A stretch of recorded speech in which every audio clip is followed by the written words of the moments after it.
Hey, what's up? Welcome to Movie Dumpster Season 3, Episode 17. Today we're talking Orca, the killer whale from 1977, directed by Michael Anderson. We're also joined by guest C.B. Smith. I'm Joe Lascola. I'm Sean O'Rourke. I'm Connor. I liked this better when it was called Jaws Unleashed McGraw. And I'm C.B. Smith. Welcome to the dumpster. If you're so sure I can't catch a killer whale, why are you so upset? Listen, you won't catch one, but you might butcher a couple of dozen in the attempt. Oh, that's not my style at all. So you refuse to quit? That's not my style either. Especially when a pretty and intelligent girl like you tells me that I am dumber than a fish.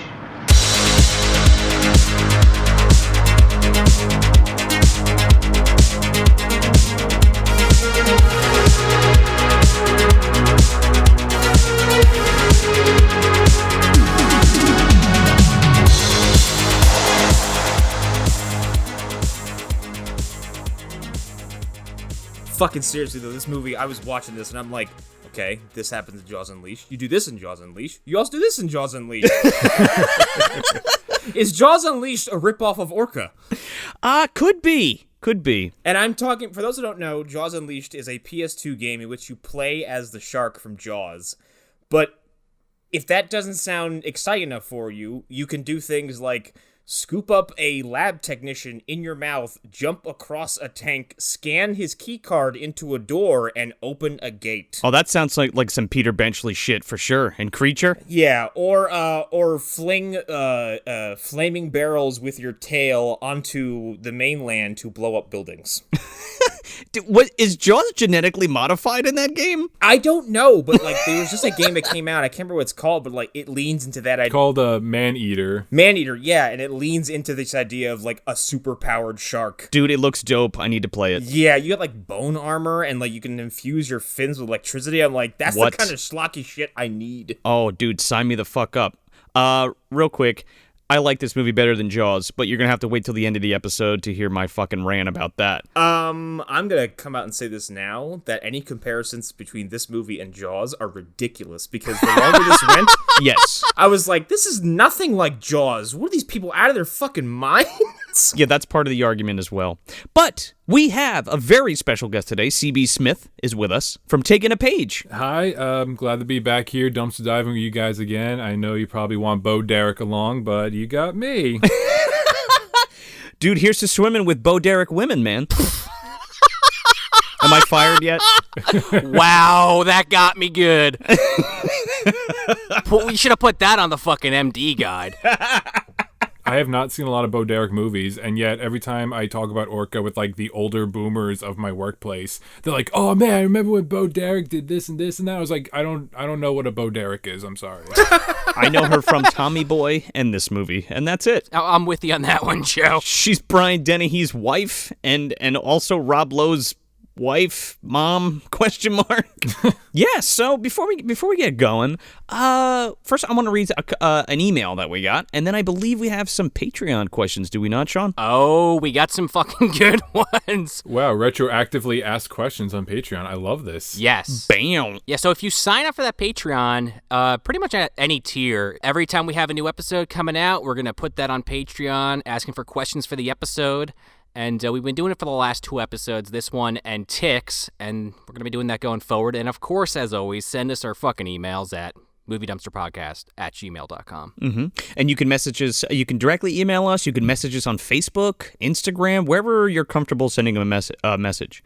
And again, we still want all those stories too. Tell us about your video store stories. Tell us about those fucking tapes that you had when you were a kid that have 9 fucking movies taped on them. Yeah. Pretty much anything that you want to talk about. Ace Ventura and The Mask. It's true, but which one's better is the question. The Mask. Yeah, I agree. Totally unrelated, but if you want to watch videos talking about books and adaptations, you can visit me on YouTube. It's c.b.smish. Smith? I mispronounced my own name. Been there. The show is called Taking a Page, and like I said, I talk about books and adaptations. I do kind of specialize in not spoiling, and I've had you guys come join me in the Orca episode that I'm doing there. Yes. Because it's July, and I decided to do Shark Month, and I did not realize there were so many movies turned from books about sharks. I was very surprised by that. I didn't think I could stretch this along. You nailed it. Excellent. Well, I think we had a similar discovery when we did Go Shark, and like Joe was like, let's ramble off shark movies in the last 8 months. And it's like 30 films. Yeah. Sharksploitation specifically. Yeah. Sharksploitation is its own fucking genre. Don't you even kid yourself, sir. Yeah. It's just completely out of control. I mean, I feel like they're up to like 5 or 6 Sharknadoes at this point. Who could give a shit? Did they finally kill that series? Did they finally just like put it out of its misery, take it out back like Lenny and just fucking pull the trigger? No, but I think that series successfully killed sci-fi. Come on, that wasn't what killed sci-fi. Well, I did hear that I guess like their partnership with Asylum specifically has caused lots of damage to that brand within the industry. So I wonder why. yeah, I wonder why. Yeah. Looking at you, Shane Van Dyke, using grandpa's money to make fucking shitty movies. They didn't damage sci-fi. They damaged sci-fi. Oh, yes. Sci-Fi, yes, the Sci-Fi channel. What a big mistake that was, huh? The Sci-Fi channel was dead long before that. But before we go to that email, was there anything else you wanted to say about your channel, Smith? What else have you put out recently? I mean, I watch it, but maybe the people at home haven't seen the episodes. Recently, I stumbled across a Confederate fairy tale, and I recorded for about 45 minutes making fun of it, reading along to it. Did somebody get bitten by a radioactive Union flag? No, a fairy comes down from the moon. Go on. And makes everybody racist? Pretty much lectures the Union Army and Northerners on the negativity of enslaving the Southerners after the Civil War. Which, yes, it's as dumb as you are thinking right now. Sure, yeah. I watched it. There's some good one-liners in there, Smith. You were cracking me up. It was the first time I ever did like a live reading, and there were some things I wish I could said, but I wasn't able to articulate when I was making it. Well, I mean, you're probably too distracted by, like, you know, going back to the first thing. You know, the story starts with a fairy coming from the moon?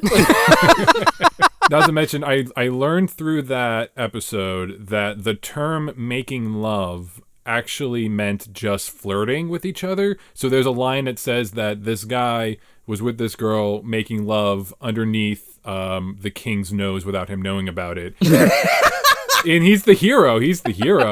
Oh, God. Oh, it was terrible. He's blind and his sense of smell is gone. Did he have COVID? Oh, no. That's another fairy tale that we're not getting into, remember? Yeah. Topical. Yeah. Kidding. It's a real thing. That was a joke, by the way. Yup. Wear a mask. We've said it many times on this show. It isn't fucking hard, guys. Wear a fucking mask. Don't be an asshole. I guess I should add, I've talked about it when we did Child's Play 3. I am a member of the National Guard, and for the first 3 months during this, I was working at field hospitals up in North Jersey. And I didn't want to be super serious, but the topic came up. Guys, I was there at the hospitals. I've seen what this does. Please wear a mask. Please social distance. I am very tired. Yeah, I think we're all tired. I think we're all tired too, Smith. I'm sorry you have to go through that and just people just being stupid. Members of my unit, other people had to do like a lot worse. A lot of them were on mortuary duty. I was on guard duty for most of it. So I didn't see the full blunt of it, but I've heard the stories. And yeah, guys, I understand wherever you're at right now, maybe it's not a big deal. Maybe it's more annoying and you haven't actually seen anyone or have not experienced relatives being affected by this, but it does get bad, and I really would wish if people believed it, because like I said, I'm very tired. I didn't mean to do this. I'm sorry. We're here to talk about a killer whale. Hey, it's cool. I was going to refrain because I already deal with this at work to begin with, but I already went to therapy today, so I don't need to go down that road again. Well, everybody's coming here to listen to us fucking shit talk and movies, Sure, I guess. yeah. Or whatever. Or, praise them. A little bit of both. I'm going to certainly react today. Yeah, before we get into it, we do have an email here from Nick Lowry, and he says, "Hello there. Just wanted to say thank you all for the great show. It's been a blast hearing the banter about a bunch of films a lot of people pass over. Anyways, I think I found the show through Slashers Pod or maybe The Final Boys." Well, thanks, Nick. We really appreciate it. I'm glad you're enjoying the show. And it probably was Slashers because we had just did a quarantine up with Jake We did House 1 and 2. You should probably go listen to those two. And, Oh, yeah. Go check it out. yeah, you should. Get one of those cucumbers for Spivey, and you know the rest. Go back, listen to the episodes, and me and GVD, we're gonna do our thing. Yeah, Gramps was born. We inducted Gramps into the MDU. Speak for yourself, you weird mummy. Oh man. Oh my God. I also did respond to him and asked him if there were any episodes in particular he liked, and he specifically called out the Bad Taste and Punisher episodes, so thank you, Nick. Well, I think retroactively Punisher's become one of my favorite episodes because Sleepy Frank Castle is like one of the funniest things I've ever thought of. Well, he specifically mentions that he was too young during Punisher and was so confused by the o'clock shadow paint. So, you were as confused as we were, Nick. And he threw it way back for Bad Taste. That was our second episode, guys. Oh, yeah. Eating a bowl of fucking upchunk. Jesus. I remember doing that episode on like 3 hours of sleep, so... But yeah, that's the only email we have for this round. You want to get into some Patreon questions there, Sean? Absolutely. So our first one comes from our friend Leonardo. Gorlami. Arrivederci. He asks, if you were being hunted by a predatory ocean animal, which do you think you could stand a chance against? I reckon I could take on a barracuda, or like 10 piranhas. You know what, Leonardo? After the ticks question in our last episode with the 100 ticks for 100 grand, I think I could take on... I don't know about a barracuda. I feel like that would bite me right in the fucking gut and I'd be done for. Yeah. Also, have you not seen Piranha? Come on. Yeah. I'm going to go with a fucking crab because I could just run away from that. Wait a second. A crab? It is a predatory animal. It does go after, yep. Yeah.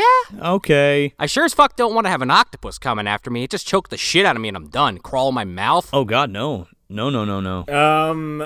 My answer is don't put me in the fucking ocean, all right? There's that. I don't want to be anywhere near it. The ocean's fucking terrifying. There's like too many things that can kill me. Like there's crustaceans that can punch so hard they cause like sparks in the water. No thanks. No. Pistol shrimp. Yeah, the mantis shrimp. No, what are you, fucking nuts, dude? That'll slice your fucking legs off. Yeah, between the sharks, the whales, the octopus, the barracudas, first of all, I don't think piranhas are in the ocean. Between all that, no thanks. I hate the ocean. I don't want to be anywhere near it.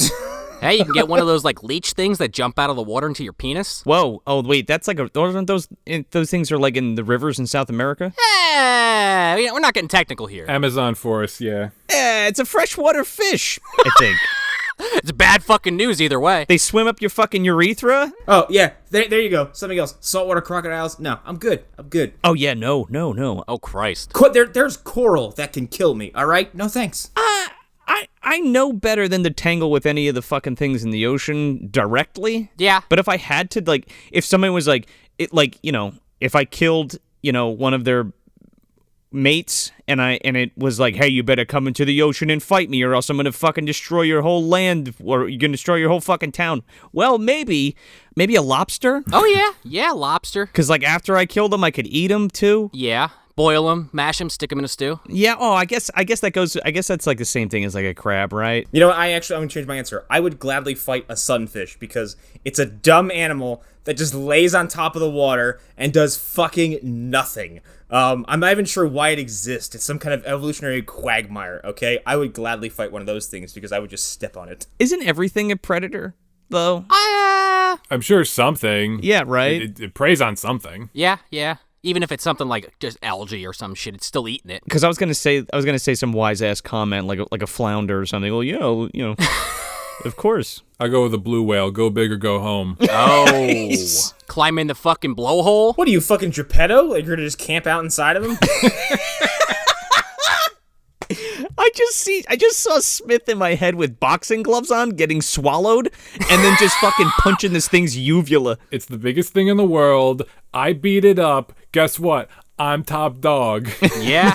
You could be like Monkey D. Luffy when he punches Laboon right in the eyeball. Oh, there you go. Also, fun whale fact. In preparation for this, I was also reading a whale book, and apparently blue whales, they actually do hunt in a pack of all those krill. in some kind of weird formation, and they lunge. So they do act like predator animals. So it does fit with the question. Huh. You better watch out. It's going to get you with that fucking baleen. I'm imagining an animal that big lunging. Whale Lord uses body slam. Just put it that way. Orcas use body slams. Yeah. I wish I had the book with me. I think it was called Spying on Whales, and it was actually very informative. Also, Leonardo, I don't know why you're giving yourself a handicap saying you want to fight 10 piranhas at once. Just one is probably already a fucking struggle. They move a lot faster than you in the water, by the way. Yeah. I saw the movie. Yeah. I saw them kill Richard Dreyfuss, and if you want to believe Teddy Roosevelt, they can skeletonize a cow in 10 seconds. That's not true. Dude, the man survived Jaws, and he got killed by a fucking piranha. He got killed in a lesser movie by a bunch of piranhas. Oh, my God. Okay, going on to the next question here. No, right? Moving right along. This one from our friend Dustin. He says, if each movie you have reviewed is its own universe, which one would you want to live in? Oh, God. That was my reaction. We've painted so many of them, these horrifying hellscapes. But there's a lot of good ones, or ones that I wouldn't mind living in. Yeah. It's a loaded question.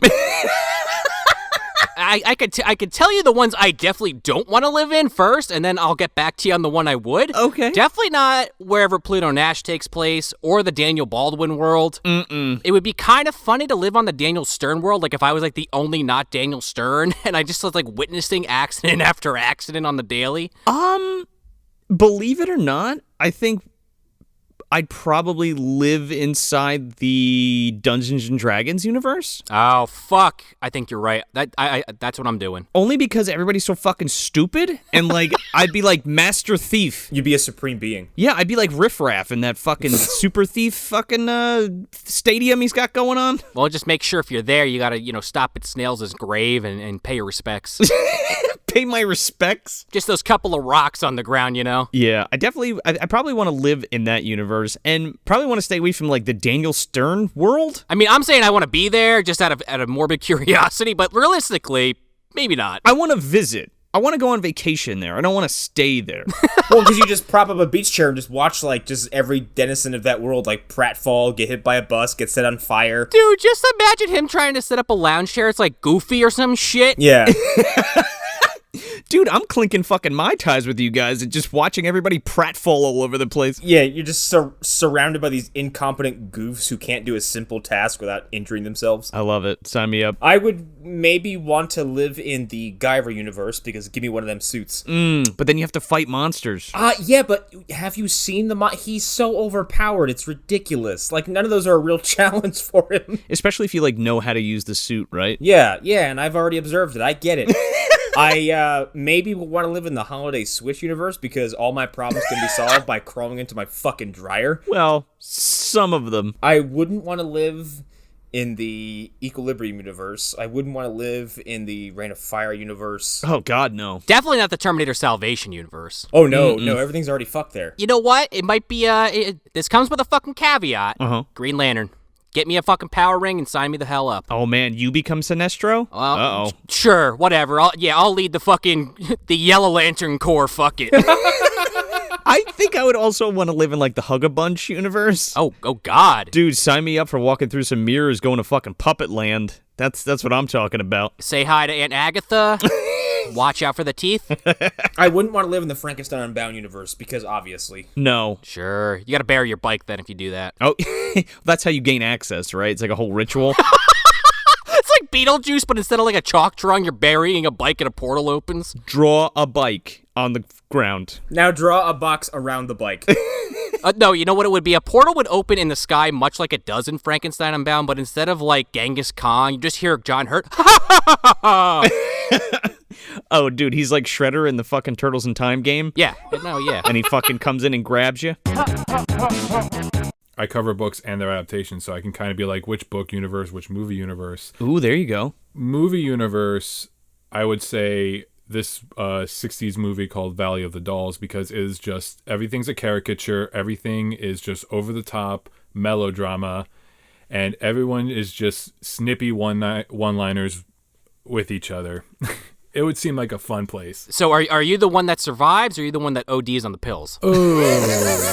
It's been a few years since I saw the movie, but I'm almost positive that's how it ends. Oh, there was some ODing pills. Yeah. Ah, shit. I forgot about that. Spoilers. She was supposed to be like a Judy Garland stand-in, right? There is, yes. I forgot the character's name. It's been a couple years since I've watched it. Same. But there was a Judy Garland. The whole point of that book, one of the reasons it got so famous was because the author, Jacqueline Suzanne, worked in Hollywood. And so when she wrote this book, people were reading it being like, okay, so she has this fake character, but who is she really talking about? Right. And that was one of the reasons it sold so much. Book universe, though, I think Mimic by Donald Wollheim, which was turned into the Guillermo del Toro movie back in like 90-something. Wait a minute. You want to live in the giant bug world? Okay, so in the movie, no, because that shit was terrifying. Okay. I go to New York all the time, and I have a weird phobia with cockroaches. I love bugs, but cockroaches, stink bugs, a couple other ones, no. Love spiders, though. Love those things. So Eight-Legged Freaks is fun. Oh, yeah. But Mimic the book, it has the same thing. The roaches evolve to like man-like size. They're pretty docile, though. They don't really do anything. They don't like women, and according to the short story, it's because the roaches are mostly female, and according to the book, human women can understand if they're near a cockroach because the cockroach looks like a man, and it's basically saying penis envy is a superpower. Huh. Okay. I'm glad they changed it for the movie. It's weird and stupid, but at the same time, the end of the short story basically reveals that like nature and animals started evolving to fit in with the city landscape, which was very interesting.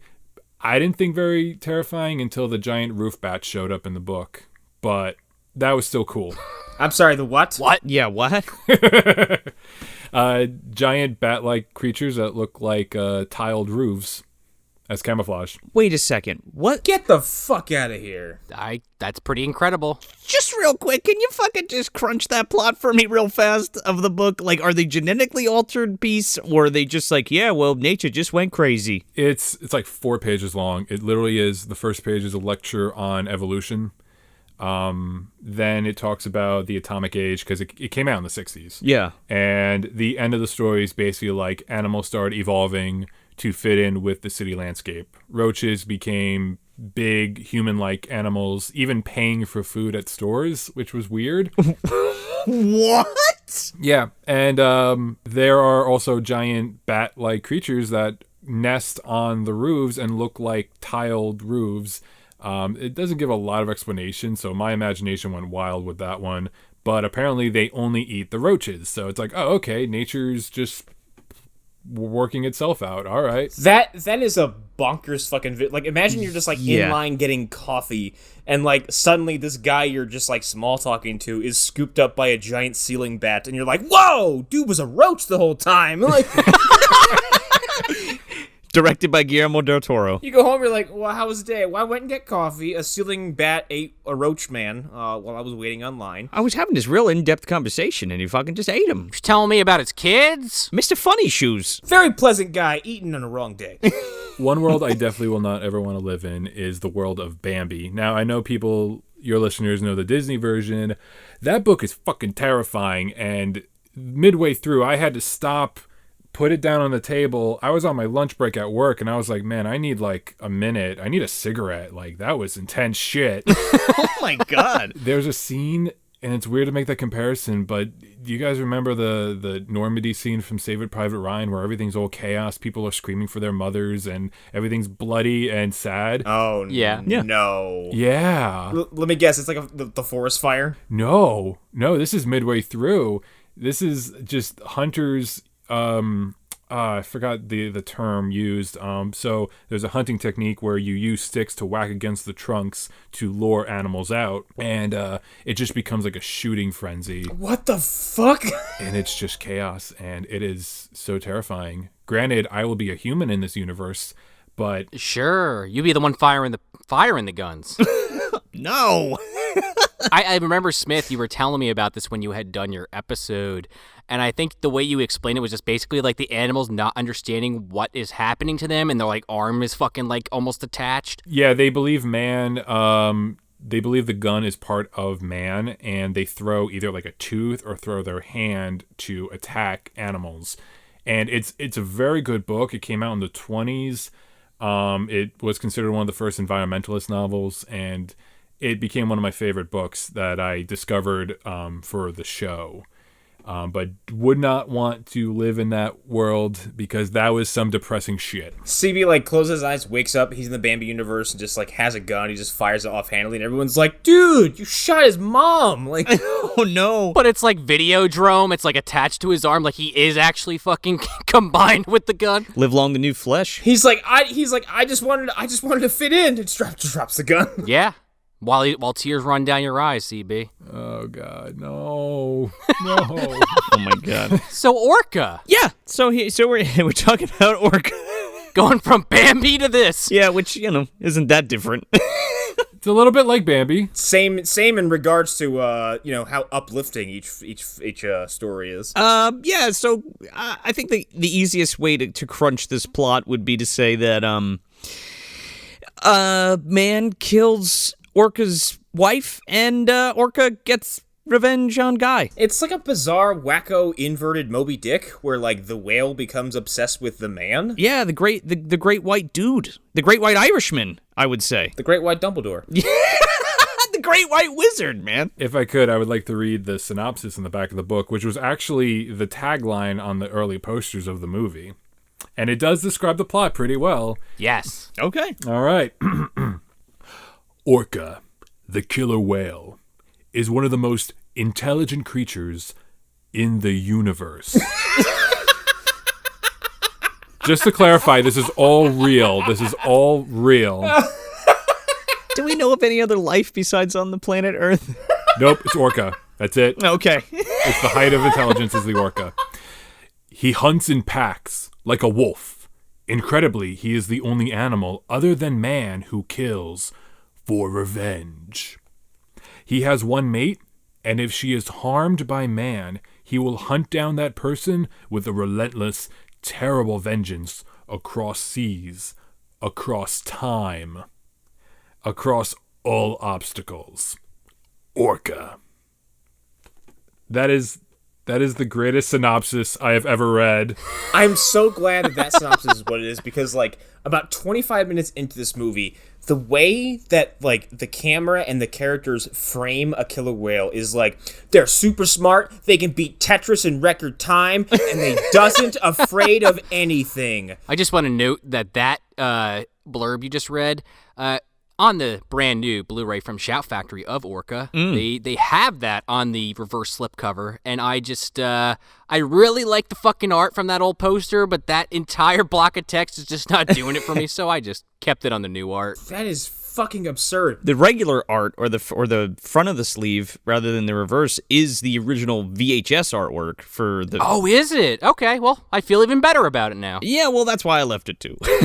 Is that the one where the orca's like coming out and like you see this weird little like mush face looking at you on the cover? Yeah. Yeah, it's like it's got its mouth open. Yeah. Yeah, I love that one horizontal piece of art where it's got like, I guess it would be Nolan and the whale, and looks like some kind of like very, very old piece of artwork. Yeah, that's what we're talking about. And then like below that is the blurb that Smith just read. Yeah. I actually have that cover on the book. It's really good because it like reminisces about Moby Dick, and I fucking hate Moby Dick so much. You were the third person I've met like this week, or like talked to this week, who are like literary people who are like fucking hate Moby Dick. Moby Dick, written by Charles Dickens, right? A joke for 5 people that play D&D with me and CB. I thought that was funny. Because our friend who ran a campaign, it was a running joke that Charles Dickens wrote Moby Dick. Oh my god. It was great. Moby Dickens. Does the whale like get visited by 3 ghosts at one point? No, but there was a ghost that fucked with my character continuously, and I wanted to kill him, but I never got the opportunity. Or like the whale's like a poor kid just trying to make his way in an orphanage? Sure. It's a whale who gets visited by Jaws, the devilfish, and the Beast from the what is it, that made for TV USA movie. Peter Benchley's the Beast? Yes. Yeah. Peter Benchley also did Creature, which I think I did an episode on that too. That was based on a book called White Shark, which it's also another super bonkers book that involves Nazi scientists, strange experiments involving slitting gills into throats and oxygenated water therapy. And meanwhile, the movie's just like, Craig T. Nelson finds cancer cure. Yeah, get Coach in here. We got a mutant fucking shark, baby. But yeah, this movie is about, like, a vengeful killer whale, but, like, the way it, like I said earlier, it kind of makes the more ridiculous parts of Jaws feel kind of grounded, because this whale has, like, super problem-solving abilities. Oh, yeah. Well, we'll get into it. There's one scene in particular that I am on board with what you're saying, but the rest, we'll break it down. That's kind of, I was like, what the fuck is this? I thought most of the shit was plausible, but we'll get to it. Yeah, there is definitely a scene. I was actually kind of disappointed while reading, because I was expecting all those scenes, because I've seen this movie years ago and again for this podcast. And the book, no, it's not from the whale's point of view. I mean, they replaced all the bonker scenes with the whale with, like, other bits that weren't in the movie, but I really wish they did have, like, that weird intelligent whale performing things that you wouldn't think would be a thing. See, that's interesting to me. Yeah, me too. Because you had mentioned that to me prior to recording this, and that is some of the stuff in the movie that I like the most. You get a lot of these shots of the whale, and they focus on the eyeball watching what's going on. Mm-hmm. So this movie's directed by Michael Anderson. And wait, I got it. It was produced by Dino De Laurentiis. Oh, it sure was. We're going to get to his ass. Arnold, you cannot be Conan. I made this movie because the Spielberg made the shark movie, so I make this movie. It's better. I swear is it. And write a book to go with it. Now. Well, we'll get into that in a second. David and Liz, you don't need your movie to be 3 hours. It could be 2 hours. Just a cloud of smoke and then he's gone. What is he, the fucking the consultant for Beetlejuice? Like, yeah, Juno. Yeah. Yeah, so Michael Anderson's directed Around the World in 80... Some older movies, 60s and 70s flicks. Around the World in 80 Days, Naked Edge, Doc Savage, and The Man of Bronze. Logan's Run was a big one that I saw. whoa. Really? Wow. Yeah, Murder by Phone, Separate Vacations with David Naughton, Millennium, and The New Adventures of Pinocchio. Is that the JTT one? Okay, so that's what I thought. I saw the poster and I'm like, no fucking way. But guess what? It's even creepier because it's like a low-budget Pinocchio, but it has like those weird practical effects like the JTT one. Yes. Is this the one that is way closer to the actual story? And it's Italian? No. That's like a dude playing. Okay. Yeah, I know which one you're talking about. This one has Martin Landau as Geppetto. Okay. And he turns into a puppet. He turns into a puppet? Yeah, and Pinocchio like gets some kind of like. What is this? The Family Matters fucking Halloween special with the Urkel fucking puppet and the Carl puppet? Pinocchio gets like some kind of shit from Udo Kier and like feeds it to Martin Landau and he becomes a puppet. What the fuck is this movie? Rumpelstiltskin walks in, throws some powder out of a bag, and he transforms. Yeah, there you go. I'm divulging it because it's definitely a stay tuned for sure. I got it. We got to do it. Got to do that Pinocchio month. That and Pinocchio's Revenge. I don't know. Might have to happen. Pinocchio month. Fairy Tale Month? Okay. This movie's written by Sergio Donati and Luciano Vincenzoni. They fucking wrote Raw Deal together with Schwarzenegger. Once Upon a Time in the West. A Few Dollars More. Duck You Sucker. What? And this movie Screamers. Yeah. Once Upon a Time in the West is so fucking good. Yeah, man. The pace of this movie does feel a little westerny, I guess, because like there are lots of like moody, like, I don't know, like preparing for a showdown stuff, I guess. This movie is very Italian, and that's why I like it. Yeah, that too, and it's full of English people. And then, yeah, fucking scored by Ennio Morricone, baby. The music of this movie is fucking perfect. R.I.P. Yeah, R.I.P. It is so haunting. I think we were talking about this with Smith before the show, and I believe he likened it to Cannibal Holocaust, like when Ritz Orlani's score is like over like all the carnage. Well, so what it is like you hear about Cannibal Holocaust, the the reputation precedes itself. And you pop in that DVD, you've never seen it before, and all of a sudden you see like these aerial shots of the Amazon forest. It looks really moody, and there's like this really good score. I do not recommend watching the movie to anyone because it is not great. But that score, I agree. I love it. too much real animal violence. I wasn't a fan. Yeah, there you go. You can watch the cut version. There's a cut version? Yeah. Oh, okay. Oh, shoot, I could throw away my copy then. Right in the dumpster. That score is just really, really like haunting, and I really love it. And you get the same thing with this one because Orca does have a lot of weird, crazy scenes that people will talk about and be like, oh, I gotta check this movie out. And then you pop in that DVD. Well, you have two orcas frolicking around with another really good haunting score. It's so beautiful, and you know some bad shit's gonna happen. You know what I mean? That and I think there's something to be said about the music used in horror films around the 60s and 70s and maybe until the early 80s, like that heavy, like the synth oriented stuff. Like I lean on Zombie with the music by was that Fabio Frizzi? Yes. That music, you listen to it and go like, this is from a zombie film? And you go, fuck yeah, and it's played over some horrifying carnage, but like, Yeah. that music is kind of upbeat and kind of like, it's almost poppy in a sense. Sure. And like, this music is very haunting, very serene, very beautiful, and they'll play it over stuff that's just fucking horrifying. Yeah. Oh, yeah. And I think that's what I like when music like that is juxtaposed against horrible shit. You know what I mean? Yeah, a more contemporary example is in a weird place to pull this from. In the movie Kick-Ass, when Nicolas Cage's character, Big Daddy, is being burned alive, there is like gorgeous music playing over this, but in the background you have Nick Cage going like, Oh, my God. As he does. Oh, yeah. yeah, now switch to kryptonite. Just real quick, just two more quick things. Giuseppe Carrozza, Jim Hole, and Alex Weldon did the effects for this film. Now, Alex Weldon worked on the first Star Trek movie, and then all the other guys had worked on films that didn't really involve things of this magnitude. So I am like super fucking impressed with all of the effects in this film. Yeah. Specifically the orca puppets themselves, because it's like, holy shit, they look good. Yeah, and here's my first knock against comparison to Jaws. In Jaws, you barely see that fucking shark, and every story about that shark is that it barely worked. Yeah. In this movie, they don't get tired of showing you this fucking thing. No. Right. It's all over the place, and it always looks good. And it's Italian. Yes. You know what I mean? It was like by the way, like this is a Italian producer, obviously, Dino De Laurentiis. We got Italian guys writing it, Italian guys doing effects. Did they shoot this on location? I don't even know.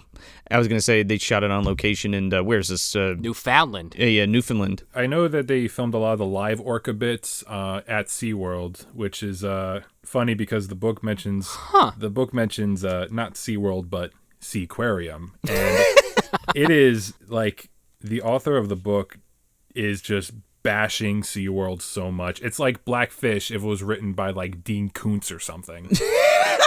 Good. They should be. Dude, fuck SeaWorld. Yeah. You know what's weird? I think in the movie Devilfish, there's also a seaquarium. I could be wrong, but I'm pretty sure the institute that's like hunting the devilfish, the shark octopus hybrid, is called Seaquarium. I think it is. I can't say for certain, but I think it is. And I only remember that because of Riff by Server, where he said he's like, "This is the dawning of the age of Seaquarium." You can tell, like, when it's real and when it isn't usually, because it's almost anytime it's real, it's like being framed very purposefully.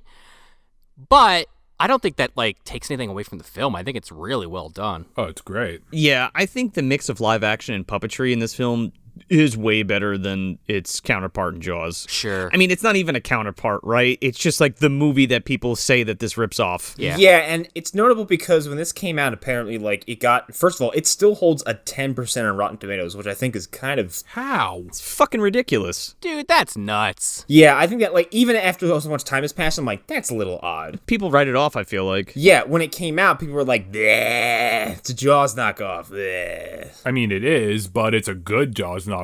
Yeah. I'll just say one thing about Jaws, because, I mean, it's going to come up a ton.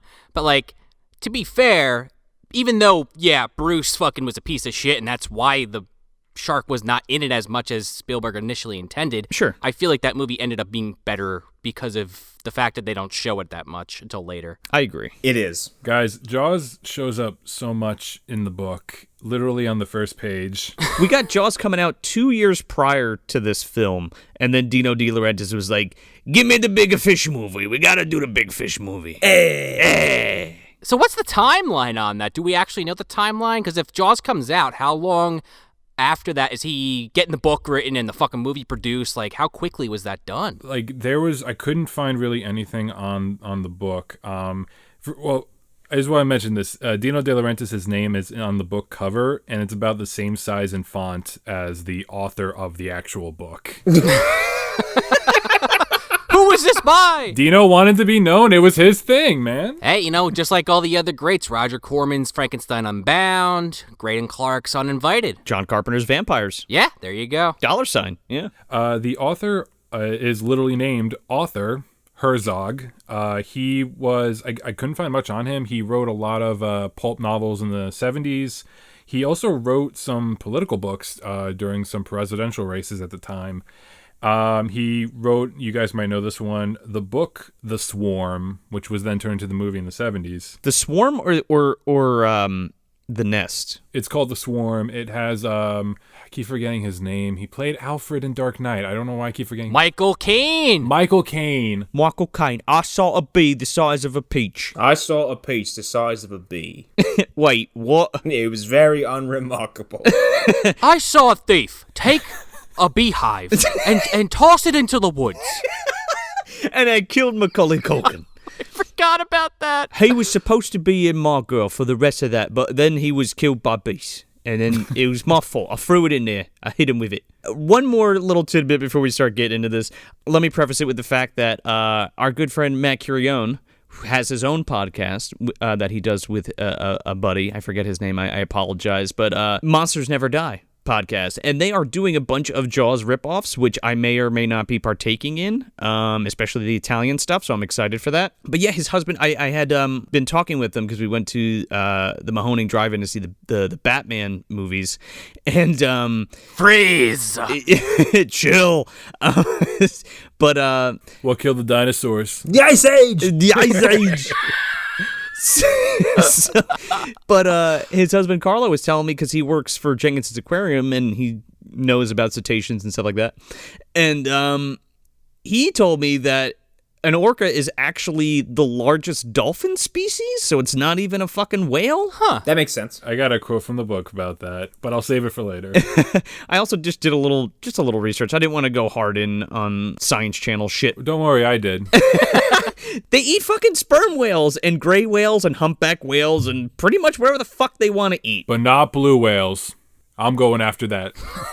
They're basically at the top of the food chain in the ocean, which is bizarre. Oh yeah, they're apex predators, dude. Yep, straight up. We fucking open up this movie with two beautiful mirrored images of a orca jumping out of the water. If you're like me and you haven't seen this movie in a long enough time to forget the whole thing, or if you've never seen it, you're like, oh, this is majestic and beautiful, as this like fucking knockoff El Diabolic music plays over this fucking, these beautiful serene killer whales jumping and going, yeah! Knockoff? He scored. Did he really? Yes! Ennio Morricone did the soundtrack for that as well. Just blowing Connor's mind right now. It has ejected from the back of the skeleton into the wall. Specifically, like, I think in Diabolic, there's this, like, weird song that after he does a heist, and it's like, deep, deep, doo. And, like, that's all I can think of in the opening and the end of this movie. That's fucking hilarious. They are playing with your emotions from fucking frame one with this, like, sonar. Oh, yeah. Whatever. What is this supposed to be? Like a submersible or some shit? Echolocation, I feel like. Or they communicate through clicks and squeaks and shit like that. Or whatever you want to call it. What do you mean? What do you mean? Specifically, in the beginning of the movie, as it's like intercutting between these two whales jumping in and out of the water, it's like a black screen with like a number or some shit at the bottom. I was very confused by this. Oh, yeah, that never comes up again. You're right. It, like, flashes for a second, right? I guess the assumption is that is the equipment that we find out Dr. Rachel is using, I'm guessing. Oh, maybe, yeah, like she's monitoring them. Yeah. Maybe. Regardless, they're having a grand old time in the ocean, and you just are sitting there in your chair wondering, wow, this is, they're fucking with me, aren't they? They sure are. Look at this happy couple fucking swimming around, beautiful music playing. I think that's kind of the point, because I was watching this movie and I thought it was like framed as like a 1970s revenge film, like weirdly Mad Max, like the first one. You have a happy couple just kind of hanging out, and then bad things happen. And then the whales go on revenge. Yeah. There's a Charles Bronson whale. Charles Bronson, Death Wish, yep. Somebody actually said that about this film that I was reading. Like they likened it to Death Wish. They're like, yeah, the fucking fish is Bronson, and fucking Richard Harris is the gang that killed his wife and his daughter. I mean, okay. I mean, there's a YouTuber who covered this a couple years back, and he said, it's Punisher if Punisher was an orca. I kind of like that, though. Yeah. Just, the orca has that fucking, that paint on beard. He's got it painted on, like the eye patch. You totally killed my whale wife. Hey. I'm gonna put a bottle of whiskey on a small remote control boat, and I'm gonna send it over to that larger boat over there.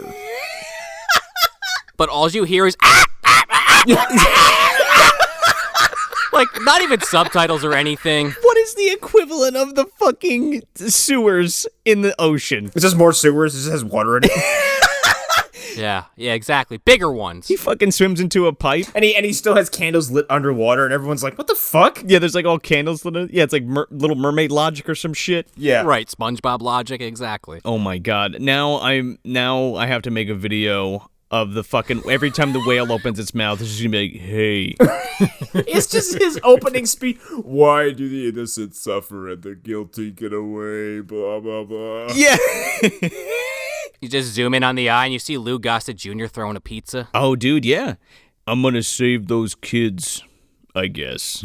So we go to, I guess, morning, to this little campground where a tent is set up, and nobody in fucking sight. You see some guy, like, on a skiff in the water, and we follow, like, a wire that goes into the water, and then you see a scuba diver. Mm-hmm. This is, as we find out a little bit later, Dr. Rachel. Rachel Bedford, played by Charlotte Rampling. We're just introduced to her body at the moment because she's swimming around, and Right, yeah. it turns out that, like, she's on like an expedition there doing something we don't really know, I guess researching the whales, and Richard Harris drives his giant fucking boat in hunting a great white shark.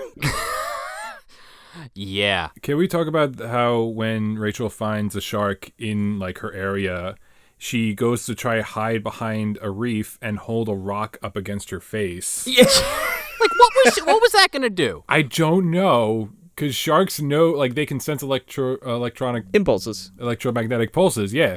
So, like, she's a marine biologist. She should know this shit. Yeah. I totally forgot about the ampullae of Lorenzi. Okay. Also, like, if the shark really wanted to get her, wouldn't it just, like, torpedo at the rock and it would just break against her fucking mask? I don't think it's, like, hunting her. It's just, like, it's so, like, unconvincing, like, this thing is trying to go after her. Well, the movie's trying to make you think it's going after her. No, sure. I think the movie's trying to be like, remember Jaws? Yeah, remember that movie? It's, you know what, it's not even a think. They're trying to say it's Jaws, straight up. Yeah, oh, sure.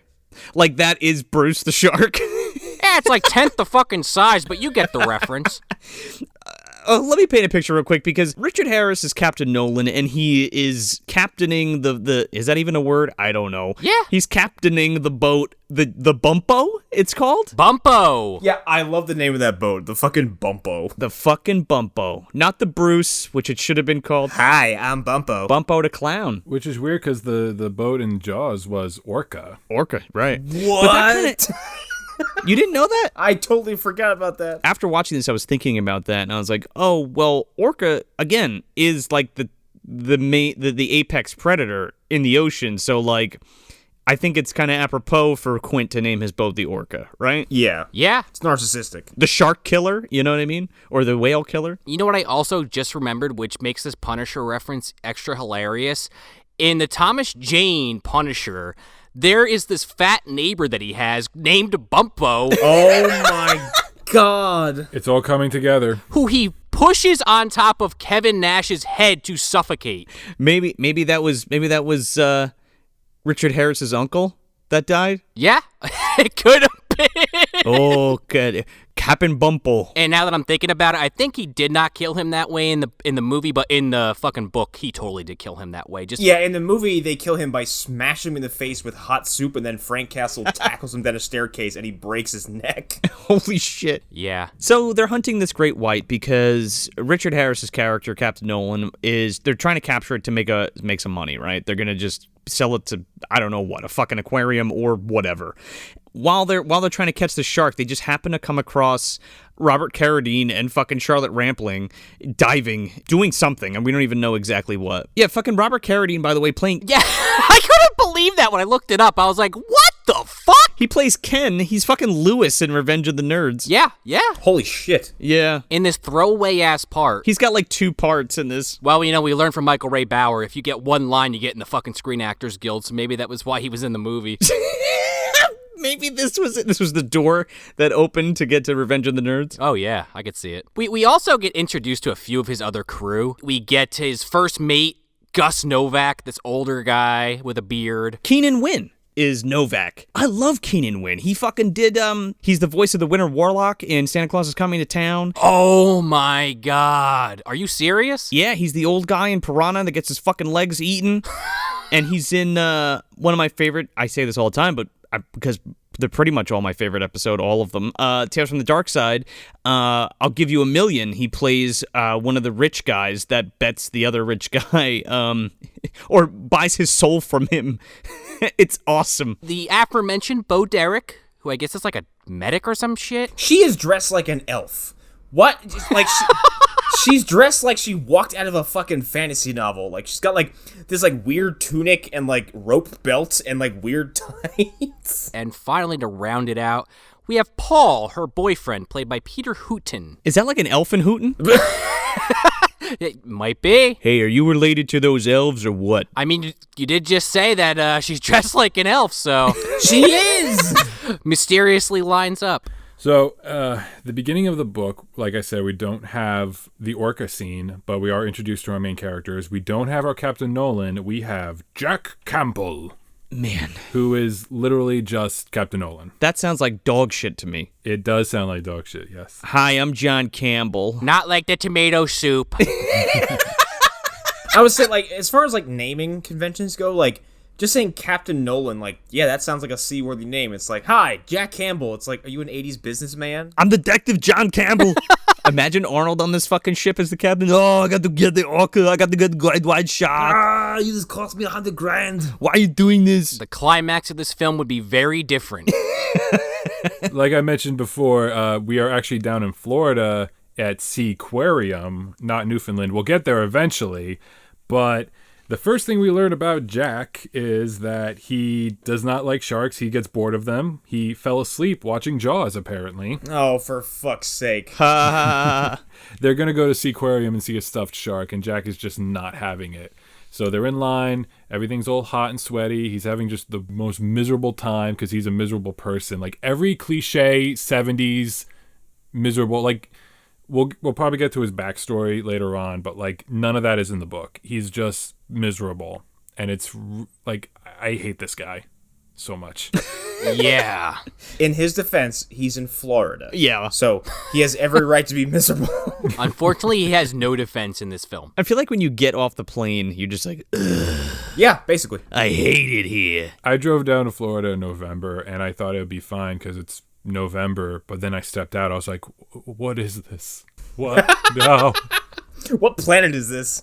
Water! The air just literally sticks to your skin. Yeah. You have to run your fucking air conditioning 24/7. I'm good. The second thing we learn as I turn the page to the literal second page. So Annie, Bo Derek's character, is actually his sister. This is literally like the second thing we learn about him. He wants to fuck her. Oh.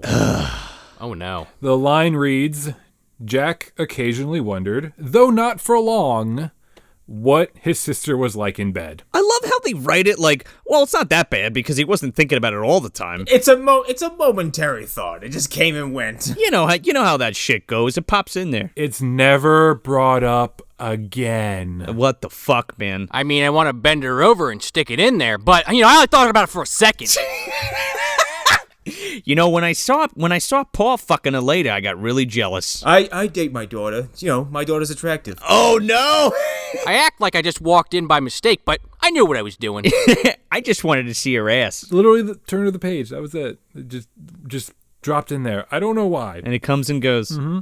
You know, now if you apply that notion to this film, I think it's hilarious. I don't think they're related in the movie. Yeah. And the fact that Paul puts up with it. Why are you trying to fuck your sister? I'm fucking your sister. Well, maybe we can both fuck my sister. What do you say? Butt out, brother man. She's my cousin. I mentioned before, this whole Seaquarium chapter feels like Dean Koontz or a coked out Stephen King wrote it, because it's just bitter and hatred of everyone and everything, from the tourists at the place to the performer with the orca in the tank that they eventually show. Like, she's just in a skimpy bikini to like entice guys. Nolan, I'm just gonna call him Nolan, just not get confused. He's like captivated by the orca, and he's like, I wonder if orcas feel in captivity. I wonder what the orca's like in bed. Yeah, I was gonna say, I wonder what it's like to fuck an orca with my sister. That lecture that Annie gives later on in the movie is almost word for word given here, but again, not by her, but by this performer that's in a skimpy bikini. It's like, man, she knows her stuff. Why is she degrading herself for this? That's like some Jaws 3D shit, man. Yeah. Yeah. What is even happening? The guy who wrote this book sounds like he was like you said, like he was like fucking drunk or something, or like he was so mad that he had to write the fucking book. He was like, let me reach into my own personal history and add that to Nolan's character.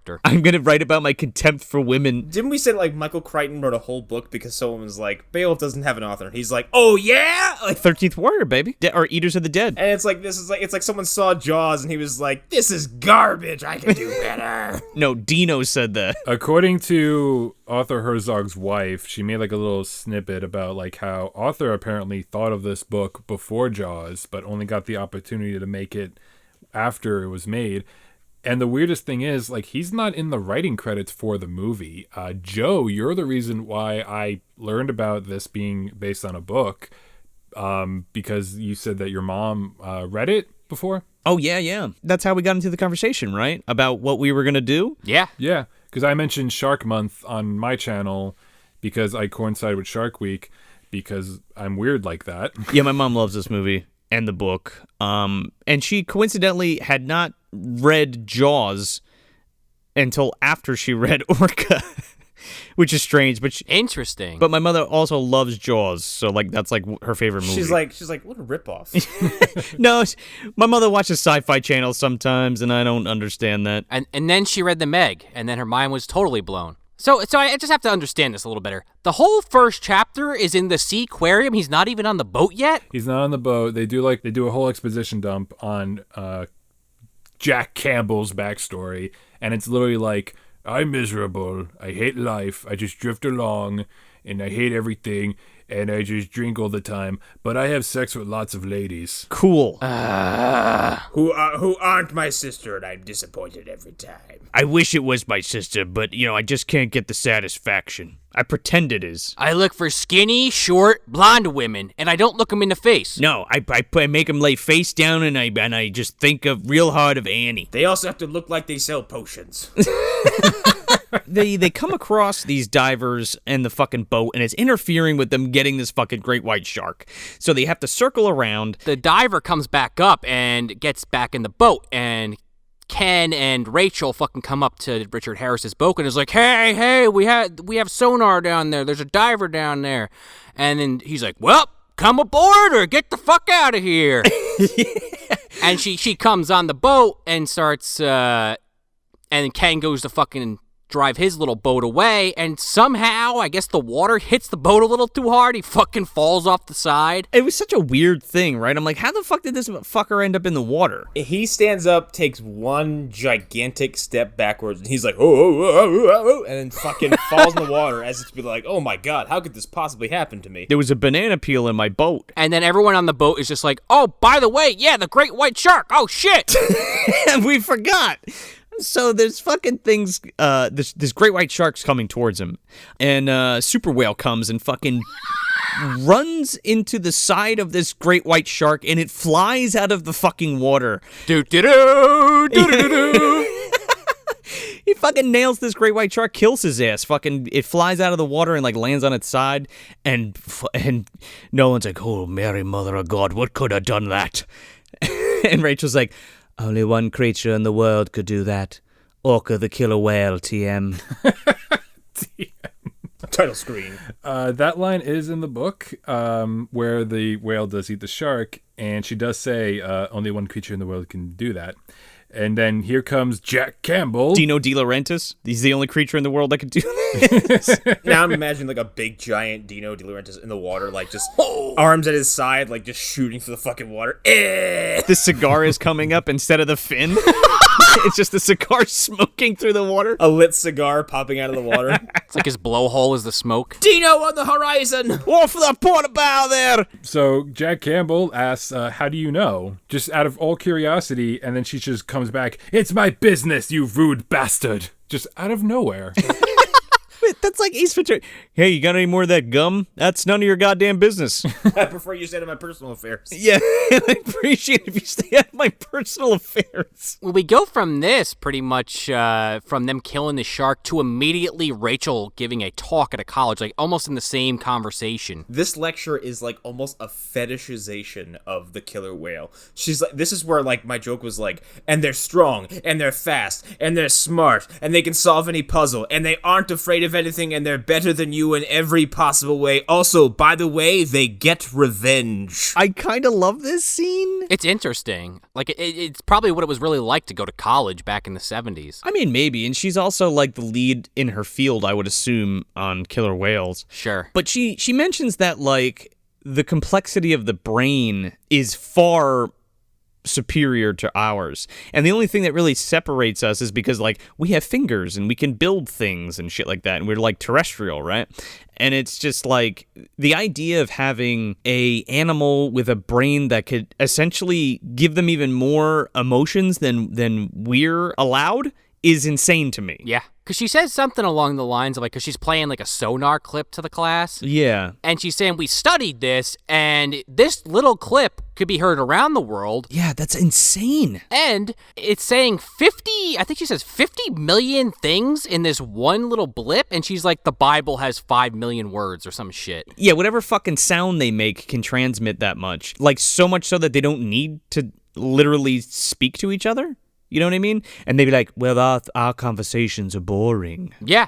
Because the whale is smarter than us. We use our dumb human face holes to communicate. They use telepathy. More or less. Basically. This is a fun history fact. This movie came out around the same time that we were actually able to record sperm whales for the first time. This was around the same time the Whale Song CD came out, and also the Save a Whales campaign, partially based on orca research in an aquarium. Really? So that recording she was playing was like the newest thing, to the point that in 1977, I believe it's not the Challenger, but there was a satellite that was shot out into space, and there's a golden record on it, and one of the things on there is Whale Song. So people were going a little whale crazy when this movie came out, and I guess De Laurentiis wanted to capitalize on that. Sure.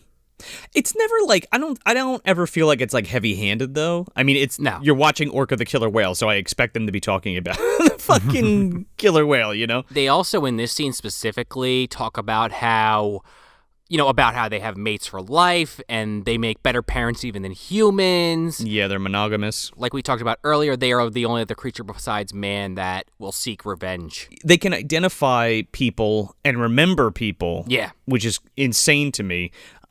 Again, I feel like I've read another book or in some other place that had popped up about the complexity of their brains and all that kind of stuff. And it's super fascinating. And again, like I said before, like the idea that like this creature that can't write or speak in something that we can understand being smarter than us, it kind of blows my mind. So literally right before we started recording, I was on the phone with my girlfriend, and I was talking about, I'm doing this podcast, we're going to talk about whales. It somehow segued into talking about the mating rituals, because they talk about how whales are monogamous and stuff here. They are not. They're not. So that's false. So different types of whales do different types of things. Gray whales apparently have 3 ways. Okay.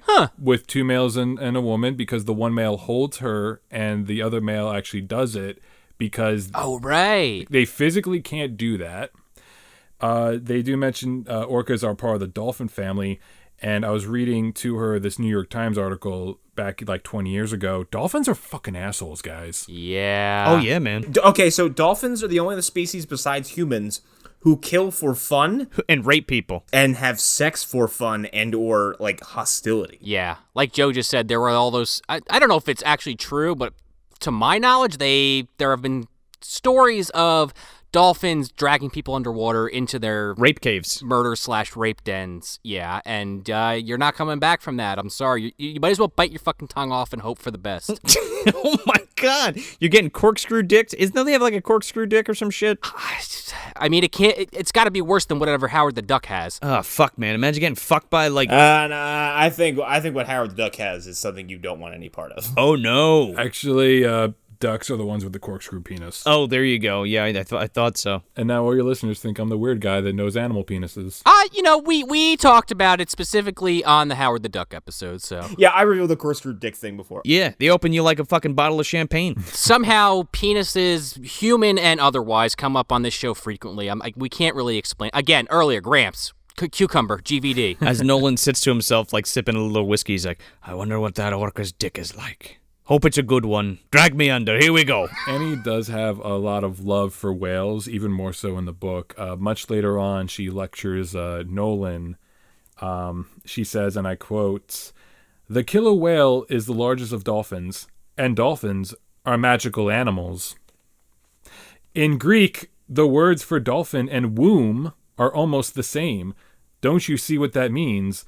A dolphin is like the womb of the sea, the womb of all creation." Whoa. Oh. So long and thanks for all the fish.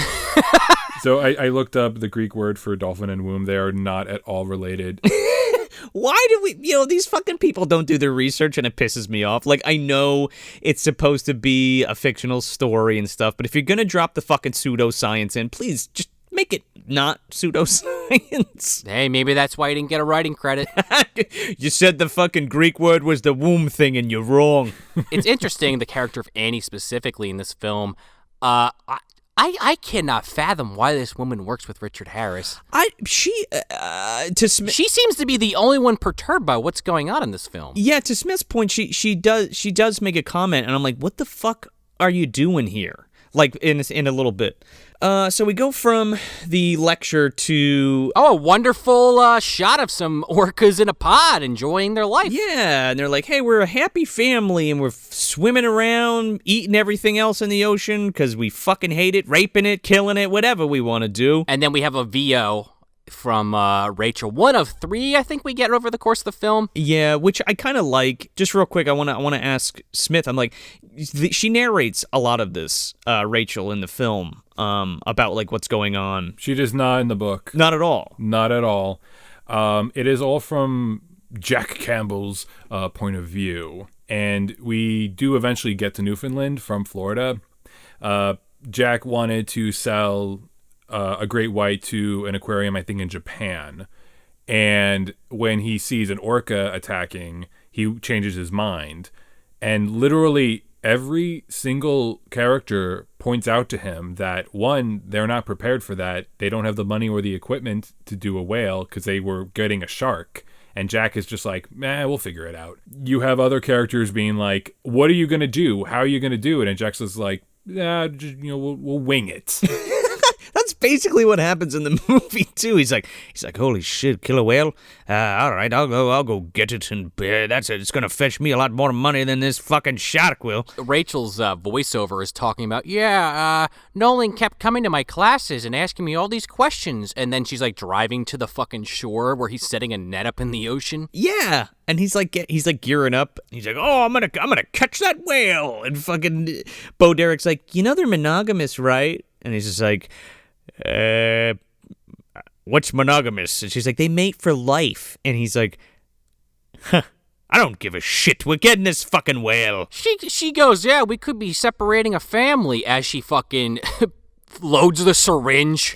Yeah, right. Oh, she goes, how much should I use it as tranquilizer for the whale if we use that much for the shark? And he's like, well, the whale is about twice the size as the shark, so double. I'm like, Well, and that reinforces what CB was just saying. This guy had no fucking clue what he was doing. No, he has no idea what he's doing. But I'm more mad that everyone questions it and they still just go along with it. Like, he does not give a good reason. Right. It's just like, we'll do it. And everyone's like, all right. They mentioned money trouble, but it's like, just go get the shark. You're prepared for it. Whatever. Right. Sure. They mention that in the movie, too, with the money stuff. And it makes a little bit more sense, but there's no reason to do that instead of just go get the shark. Right. Because Rachel, before he leaves to go on this hunt, she's trying to talk him out of it. Like, yeah, this is a bad idea. Like, you're going to regret this.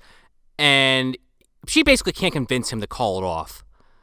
And she gets the fuck out of Dodge, and you just think that okay, here we go. Yeah, we're off to the races, boys, because we're going to go get us a fucking orca. I do like this point of view because it feels very much like she's staying for like a scientific inquiry, being like this is something to study, especially when all the other shit hits the fan. It's like there is never going to be another opportunity to study this with orcas again. So she sticks around. At least that's my headcanon of it. Yeah. I think so, especially the events that happen in a little while. I think because she's never seen something like this happen, she's like, I wonder what's going to happen. I guess I'll stay around. Here's the thing. Nolan talks about how he's going to catch this thing alive multiple fucking times. Yeah. Mm-hmm. The second they see this pod of whales in the ocean, he grabs the biggest harpoon gun he can find. And just as I'm sitting there like, are you fucking insane? He didn't even shoot it with the fucking tranquilizer that Bo Derek set up. I think that is the trank, but it's like attached to a massive harpoon. Oh, I thought he was like, fuck, there it is. I'm just going to blow a hole in it. Dude, he might as well have shot a cannon at this fucking thing. It goes through the fin of the male and it goes right into the female. And he's like, oh shit. And this thing starts screaming. And he's like, what the fuck is that noise? And she's like, Bo Derek's like, you missed the male. You hit the female. She's screaming. And he's like, oh, Jesus, mother of mercy, what have I done? You shot it, you fucking idiot. He does that like a bunch of times. What did you think was going to happen? He does that a bunch of times. He's like, oh, I feel terrible, but fuck it. Because they start trying to reel her in. He goes, oh, it almost sounds human. Oh, God. It's sick, dude. You think he would just cut the line there, right? Well, if he was a decent person, he probably wouldn't have shot it in the first place.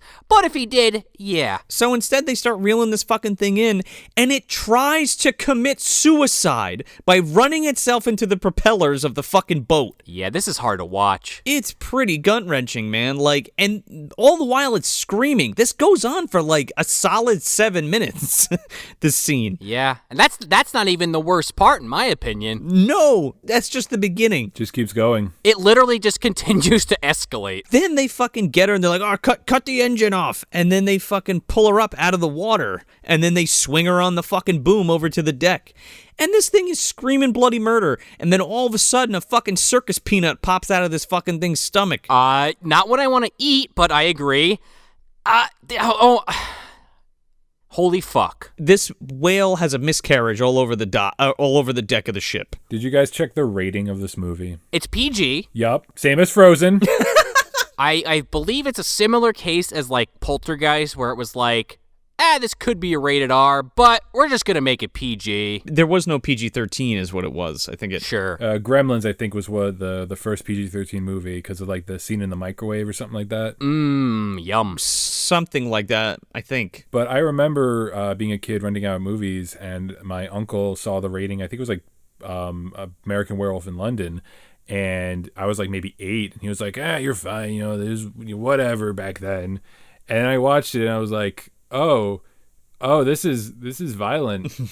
I like it. Yeah. That's one of the movies that like I would rent, and I would like whenever David Naughton has sex with the nurse, I would fucking like turn down the TV and make sure, and like look out the door and make sure nobody was like coming into the room, because I was like, Well, he was coming. well, he sure was. We know that because of American Werewolf in Paris. You know, we had that through line. American Shoots in London, yeah, but it was just one of those things, right? Like whenever there was a sex scene or something, I would like turn it down and like look out the door and be like, oh, nobody comes in. Oh shit. But like the werewolf tearing somebody apart is fine. Turn that up. Oh, yeah, full blast. Oh yeah, that's totally fine. And then you're in the porno theater, like that's when you bring it back down again. Just a little bit though, until we cut to fucking Jack and the rest of the dead folks. Nolan just keeps repeating, Mother of God, Mother of God. Mother of God. His biggest concern is to get this aforementioned circus peanut off the deck of the ship because it is disturbing to him. Not the fact that he shot the mother and caused this to happen, No. but the fact that it's just gestating on his deck. He's like, oh, I gotta get this off my deck. Everyone can see the exact moment my soul broke on our Movie Dumpster Instagram page, because I grabbed my phone and snapped a picture of my candid reaction as this scene is playing out, because I was fucking horrified. And like, it started when like, okay, so first all this whale violence, I'm like, this is incredibly graphic. And then just that one shot where they pan at the whale's body and this fucking thing flies out and hits the ground. It's like, Oh yeah, man. it's like the crying like shit from Eraserhead for a second. Oh no, yeah, it kind of looks like the Eraserhead baby. Yeah. And then like Sean's saying, like, he's like, oh, we'll get that fucking thing off my boat. Like, But like nobody reacts because they're so shocked. Yeah. And then he like rushes over to a fucking hose on the side and just like sprays it off. Like it's a fucking bug. Okay, get it out of here. It's a football. It's a football, It's a right? football. there were probably other ways to convey that this, like, you know, you killed this whale's mate and then it was carrying a baby, but they went with the most like straightforward, blunt, just like, yeah, they'll string the whale up and it'll just fire a fetus out of itself. The suckling had more tact. Yeah. Oh yeah. Like, you could have, like, someone later on could have, like, cut the whale open and, like, it was pregnant, and then, like, all of them had this, like, horrifying, realization of what they'd done. Nah, it poops out a baby, and then someone's like, get it out of here. I think Nolan, it was supposed to, I think it's supposed to, like, shock Nolan. And everybody's just, like, okay with it. They're just like, that's fucked up. We're all shocked. Bo Derek is the only one that actually screams in horror. Yeah. So he fucking fires this peanut off the fucking ship. And it sinks into the ocean and then falls into some radioactive waste and becomes the fucking... The suckling, dude. The suckling part 2. Sure. Prepubescent mutant ninja porpoise? Whale. Porpoise. Cetacean. Orkling, the suckling, too. You guys talked about how like the scene could have been done a lot more tastefully. Oh, yeah. Oh, no. Here it comes. I mean, honestly, how do you do it more tastefully? The Orkling. Well, in the book, it was Annette getting caught in the female, and they mention the miscarriage, but it kind of happens inside the water. It's not very nearly as graphic. And it's very, like, after watching the movie and then reading the scene in the book, I was like, disappointed? Question mark?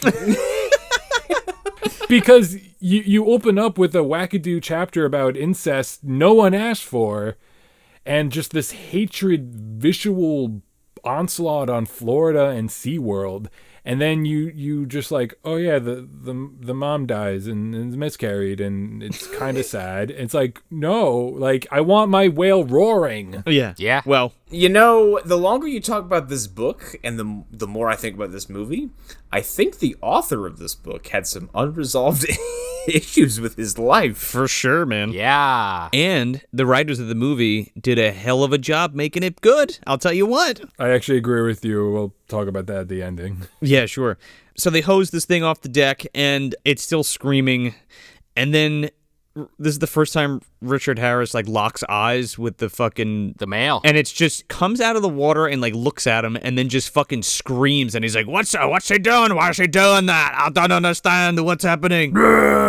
And then Novak comes up to him and he's like, basically confronting him about shooting this fucking thing off the side of the boat, and he's just like, it's okay, you got rid of it, it's fine, calm down. Novak's a dick, too. He's like, it's just a fish, I guess. They're all assholes! Again, Bo Derek, the only semi-fucking redeemable person so far in the film, and even I can't even redeem her because she's fucking working with these people. What is she even doing there? I think she's just Paul's girlfriend, and they're like, I guess I'll help on the boat, Mr. Nolan. I take care of the medicine. I'm the medic, I guess. I'm sorry. I picked her up from the Renaissance Fair. I'm sorry she looks this way. Elfenhooten. Meanwhile, Nolan's just licking his lips while he's looking at her. Oh, God, he's like, yeah, I know who she is. She's my fucking sister. Keyword fucking sister. Someone's like, what's wrong with you? She's my sister in a different reality. Which means in this one, I can look at her all day and there's no consequences. But she's still my sister in the other reality. And I know it. So that's what counts. So what, they just push him overboard? Like, let's never talk about this again. Yeah. Better movie. The fin getting the nick on the harpoon was movie only too.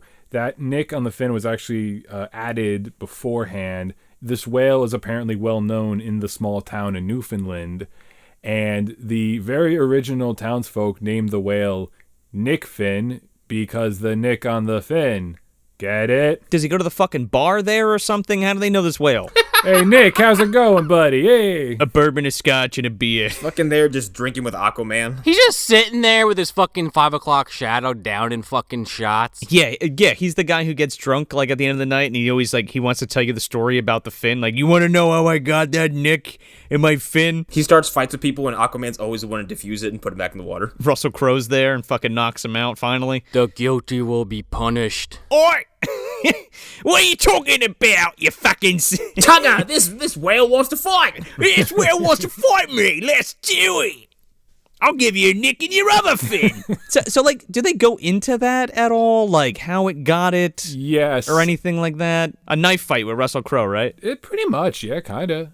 There is a whole backstory told by Umalek, played by Will Sampson in the movie. I love him. Yes, he's great. He's great in this. Oh, yeah, Queequeg. Discount Queequeg. He is super discount Queequeg. Also, he was also in Poltergeist 2. He's in Poltergeist 2. He's in The Outlaw Josie Wales. He is very much the Queequeg character here. As soon as he was like, I'll come with you, I'm like, fucking... Why? We'll get to it. I'm like, you're doomed! He wants to fulfill some kind of ancestral something or other. Sure. So then at night, they're all like bullshitting in the fucking captain's cabin. Like, they're all kind of shell-shocked a little after what happened.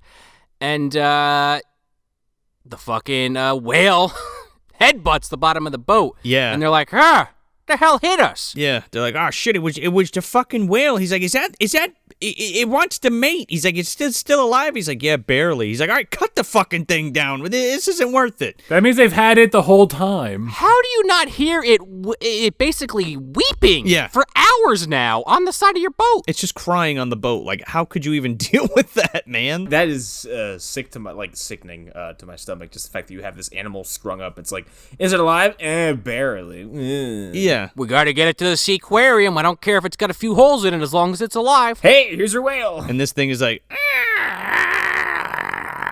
it's gargling and shit. It's fucking gross. So he tells Novak to like shimmy up this pole to cut it loose. And he's like, aye, Captain. Shimmies up. The moment this motherfucker's legs hit that pole, I'm like, you're dead. Hold on, guys. It's so good. The kills are so weird in this movie, and they're so abrupt. Every kill in this movie is the whale jumps, someone goes, bah! And then there is a very quick shot of a motionless mannequin in the water, and then it just cuts away. Oh man, you got to get that Blu-ray, dude. You could see everything. Yeah. Oh, really? Okay, because like I watched it on Amazon, but like everyone has a Sam Worthington scream. It's hard cut, and then they're just a dummy. I mean, there's a little bit of that, but it's a 77 film. Sure. Especially I think when Novak is pulling into water, like he's pulled under, and like what is very visibly a completely motionless dummy is in the water because like his arms and legs are rigid and they don't move, and he just sinks. I always go to Jaws 4. There's that one kill towards the end where fucking Jaws jumps out of the water and rips that guy off the boat. That's pretty much what happens for, like, most of the kills in this movie. Pretty much. It makes more sense, I feel like, with the whale. No, yeah, agreed. I actually really like the kills in the book. That was the one big plus for me, because the kills in the book feel like it could be done by a whale. Okay. So Novak does die similar here, where Nolan has to turn the boat around real quick, and Novak is on the side, and it's played out kind of like was that what I think it is? Did he fall in? What was that shape I kind of saw, but not really? It felt almost kind of like a slasher at that point, where like the whale just kind of goes, or maybe not. Maybe he fell. Nipped him right off the side, huh? Yep. Oh, it's explicit as fuck in the movie. Like he's like, I'm okay now, and then the fucking whale comes up out of the water and bites him and drags him into the murky depths. And fucking Richard Harris just stands there like, oh, mother of God. And this fucking whale stares at Nolan for the second time and just death stares him. And he's like, it's on, motherfucker. You killed my wife, you're dead. I'm going to kill you. I'm going to kill everybody. Yeah, and then just we think we're out of the fucking woods in the depressing part of this film, and they gotta just... Oh, man. Just twist the knife with this final fucking thing.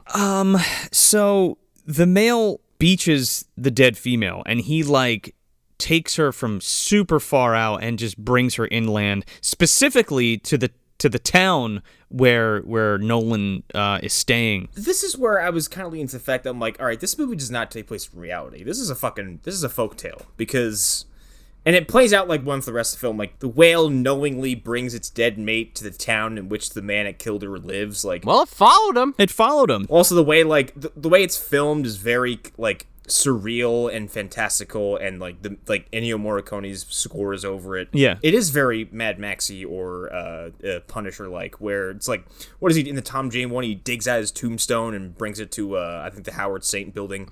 Yeah, but like, yeah, this is like a 5-minute sequence too. It's long. I don't think this is out of the realm of possibility though. Like, I feel like me either. They're trying to hit this home, and like whales do this anyway, and especially I guess this killer whale again. There's like, it's like a funeral procession. Yeah, it was so bizarre to me, because I was like, it's almost like they bury their dead by pushing them onto land, yes, rather than just like leaving them out in the ocean just to float about. It's crazy. They also make a point here, and I don't know if they do this in the book, but basically showing this whale, this Nick Finn. Don't call him Nick Finn. Let's just call him Nick. Basically leave its pod. Yeah. To basically enact this revenge. Mm-hmm. Yeah, and I say the folktale thing because the way the rest of the movie pans out, like it becomes very personal between this animal and this man. Sure. To the point where they're talking about it like it's another person.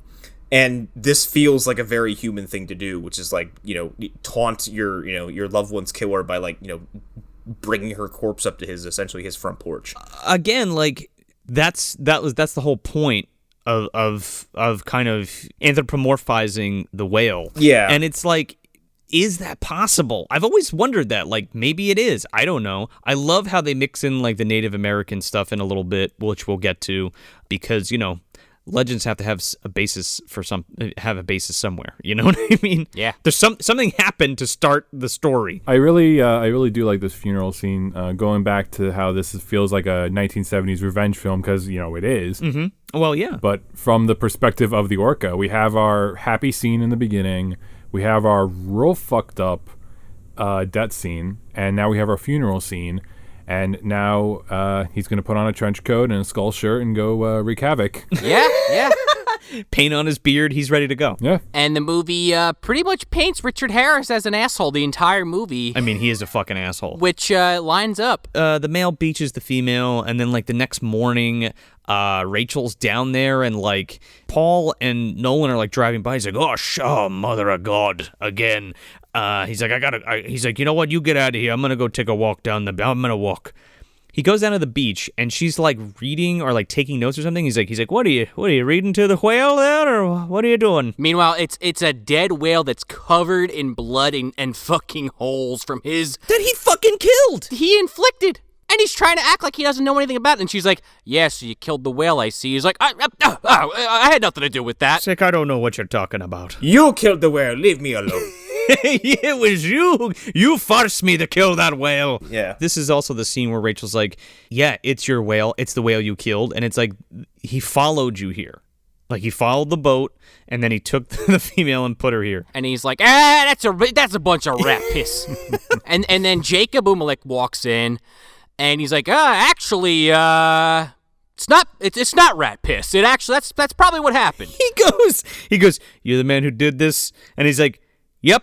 Well, I'll see you later. It is what it is. Will Sampson's character Umalek is he is a very stereotypical Native American in the book. Oh man, he's like talking like it, like how he hit men from town. No, he's very quiet, and Rachel does all the talking for him. He just stands there stern, being like, I like this a lot better because he does seem like, Me too. one, he very much seems like he's lived there a long time, and two, like there is something to be said about like the native wisdom, I guess, where it's like people who've been in this land for so long that they know things about it that you couldn't possibly understand, or have a connection to it that you can't fathom because like you don't have the same relationship with the area that these people do. I love that about this guy because he's like, yeah, my ancestors tried to kill one and they couldn't. Like it ended up getting revenge on them too because like he says something where like it recognized them and it remembered them, and that's just from his tales, like the Native American legends and stuff like that. Right, because Rachel mentions that specifically, and Jacob kind of backs her up on it. Like, yeah, you better take this seriously. Yeah. Umalek does tell that story in the book,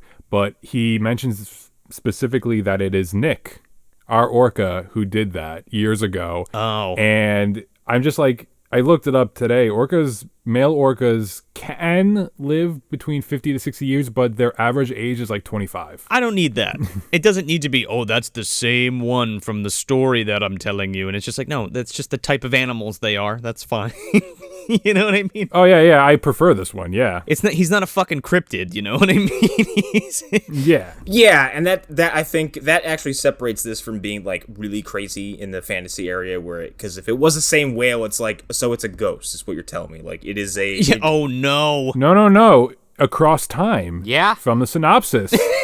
Oh, fuck. Nick the time-traveling orca. John Hurt's whale. John Hurt opens up that portal. He's trying to release the Meg, but the fucking orca gets in there somehow and gets, time distillation is involved. Guys, that orca is on the wizard side because John has the fucking Meg on his side, and we have to have equals in this universe. Yeah. So it's fucking orca versus Megalodon. I will watch that. You know what I want to see? I want to see the orca go in the Meg's mouth and just eviscerate it from the inside, like the book, did. Like the book, yeah. We don't need Jason Statham basically swimming from a Megalodon and somehow surviving like 6 or 7 times, even though I don't hate that movie. We don't need him in a fucking Gungan ship going around trying to fight this fucking thing. Yeah. Just like Wrath of the Titans, the sequel to Clash of the Titans that no one saw. Oh my god. Not even me. Don't even... Ugh. No thanks. Yeah, have the fucking whale swim into the Megalodon's mouth and fucking stab it in the heart. Like with a knife, doesn't even eat it, like, and stabs it. A job well done. Chill. Then we go to the church. Yeah, we go to Novak's funeral. I guess with just 2 people, it's just fucking Nolan and Paul. We found a toe once. Just a big toe. Had a funeral and everything. Alligator, everybody. Can't wait to do that one. Anyway. Yeah. He goes up to this reverend and he's like, yeah, Novak, he had no family, so here's some money, I guess that's his. Donate it to the Fisherman's Fund. Wait a second. I was under the impression that Novak was his uncle. No! No? The book goes into his backstory. I mean, I maybe I'm misremembering this a little bit, but I want to say that he helped him learn everything he knew, but... apparently he has no family, because why else would Nolan give the Reverend this fucking check for like some fisherman's charity if it was his uncle? I think he says something like he bought the boat from him, which he says, I bought the boat from my uncle. And then I was like, okay, is that Novak? And he's like, yeah, my uncle died. He taught me everything I know, and fisherman likes to be dying at sea and not full of tubes or whatever. Well, Uncle Bumpo, he had, Uncle Bumpo! He went off into the pearly gates and Gus came along. He sure did. Hey, Bumpo, why don't you come in, pull up a chair? We're just about to put the Cub game on. You smell that? Chicago pizza in the oven. Oh, deep dish, my favorite. George Wentz there. Novak's whole backstory is in the book. He was just a family friend. Okay. Yep. Friends with Jack Campbell's dad, and apparently Mr. Campbell. Oh, so he's a Funkle. Yeah, he's a Funkle. Gotcha. But Jack's dad apparently was like the best sailor fisherman ever that was, and mysteriously died. And the day before Novak died with the Orca, he was super drunk. There's a lot of drinking in this book, but super drunk, and was just like, your father didn't die in an accident. And it's never brought up again. Ooh. A common thread when talking about this book, it sounds like a lot of drinking went into writing it. Yes. It seems like things also get brought up for the sake of being brought up and then never mentioned again. I write about the things I know about. Booze. Booze and angry killer vengeful whales. Booze and the patriarchy. Fuck it. It's very akin to like when Brody shows his scar at the end of Jaws, but they never like go into it. Yeah. Yeah. And so Nolan goes to leave the church, and he stops and he goes, hey Reverend, can you commit a sin against an animal? He's like, yeah, you can commit a sin against a blade of grass. And you can see this fucking guy sweating. Yeah, because like that makes a difference, right? Oh, well, God said it's bad, so I must, now I gotta feel something. He says something like, along the lines of, it's not a sin, you're not committing a sin against something, you're committing a sin against yourself when you do it. The Reverend's like, why? What have you done? He's like, nothing, runs away.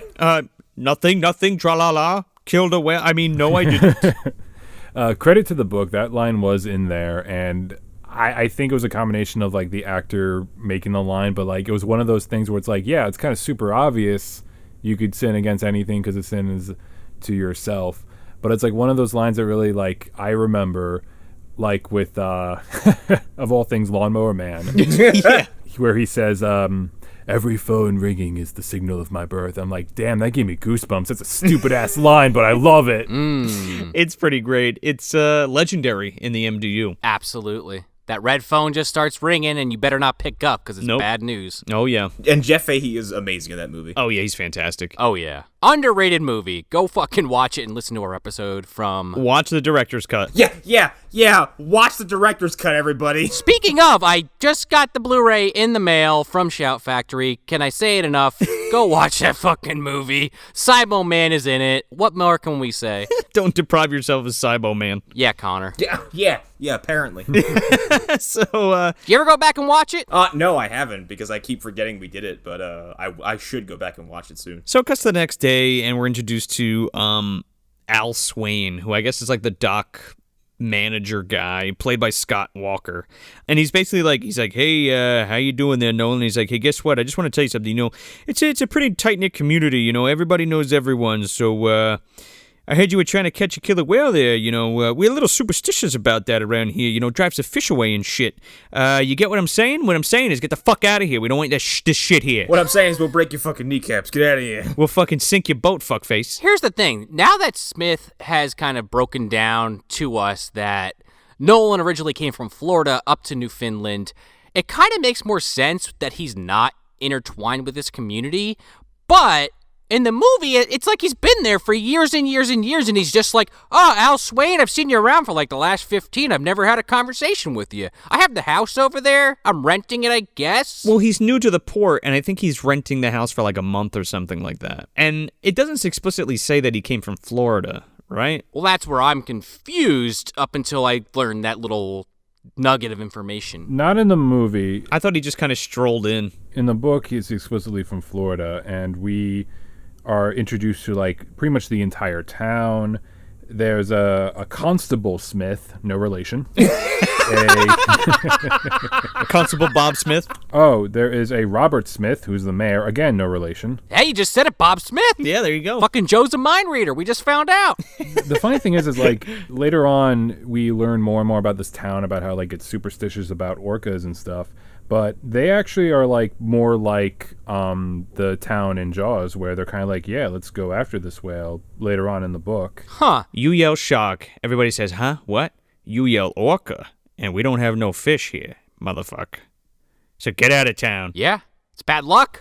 I kid you not, within like a minute or two of him telling Nolan about this, the fucking orca just starts like approaching the town and just ramming every boat but Nolan, so that Nolan's boat's the only one left. I fucking love that, dude. I love that. He just fucking destroys. He like literally puts his fucking face through the hull of each ship, and they sink right in the channel there. Yeah. I also think the effects on these are really good because they are one, really sinking these big ass boats. Mm-hmm. Two, yeah, like the effect in the whale and the underwater shot of it piercing the bottom of these boats. You get a pretty good shot of it both times it happens. It looks great. And yeah, it's just an angry fucking swimming headbutt. It looks awesome. I think the whale, though, is probably mad about the town, too, because I'm looking over my notes, and the female that was beached, the town decided to blow it up. Oh my god.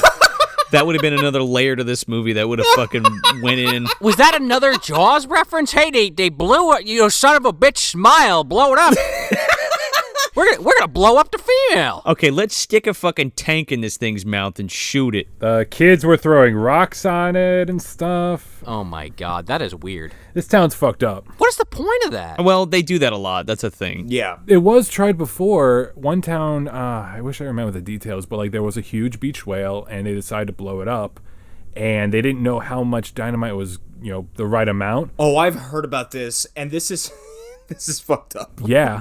Hundreds of pounds of blubber just rained down on the town, destroying property, cars. Did it kill someone? I don't remember. I don't remember it killed someone, but like the story was like they used a copious amount of explosives to get rid of this whale, and all they did was create a giant like ecological problem Oh my god. by having hundreds of pounds of viscera just rain on this small town. Fucking Earl Bassett and Grady Hoover sitting on the back of their truck with like little umbrellas. I think there's another video of a guy, like he's like a news anchor, and he's talking about a beached whale. And I think the whale's stomach gases explode. Yes. Yes, that I've seen. And I think that's why they do it. Yeah, so to prevent like this kind of thing. Yeah, but he's like totally off guard. But I think he's also hit with blood and guts. Ugh. So you're telling me an entire town looked like that sheriff that had the fucking gunk all over him after Kay shoots Mikey in the beginning of Men in Black? It was like cloudy with a chance of meatballs, but whale guts. Ugh. INS Division 6, Kaplooey. That's a lot of animal, dude. Yeah. A lot. Yeah. Well, it wasn't a killer whale, was it? It was like a bigger whale, wasn't it? Yeah, it was like a sperm whale or a gray whale. I think it was a huge one. Oh. Yeah. I think it actually was a blue whale, and when they found it on the beach, it had a bunch of fucking, bruises all over it from somebody punching it. I don't know. That's what I heard. Rocky moved up in the world. CB just quickly leaves town. He's like, oh, fuck. They're on to me. I gotta get over the border. This whale had a broken nose. Yeah. Go big or go home. Got its fucking ear bit off. The hell? Didn't even know they had those. No. So that night, I guess Nolan hires a crew to drag this fucking whale off to somewhere, like to the dump, I guess. What are they doing with this body? he's trying to cover it up, I think, because he's sitting there all nonchalantly, and Al Swain comes up and is blowing his lid.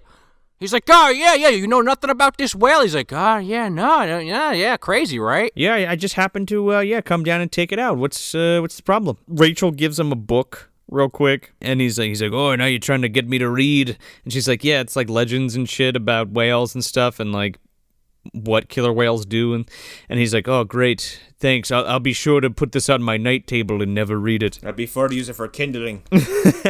So, yeah, like Sean said, Al comes in and he's like, we're fixing your boat. We moved it up in the schedule so you can get the fuck out of here, okay?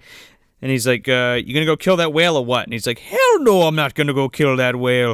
And he's like, what do you mean? If your fucking whale sunk our ships, drove all our fish away, you fucking prick. I was like, that we had a lookout on the North Point, and there was a stationary fin there. He was just sitting there, and that whale is gonna fuck some shit up if you don't get out of town. So in the book, Nolan gets his ship repaired before everyone else, and he's even offered some prostitutes. Apparently that's a thriving business in this town. What? Yeah. Here's some hookers. Get out of here. Yeah, pretty much. The town does set up lookouts equipped with riflemen and a cannon. What? Okay. Are we sure this wasn't a Stephen King book?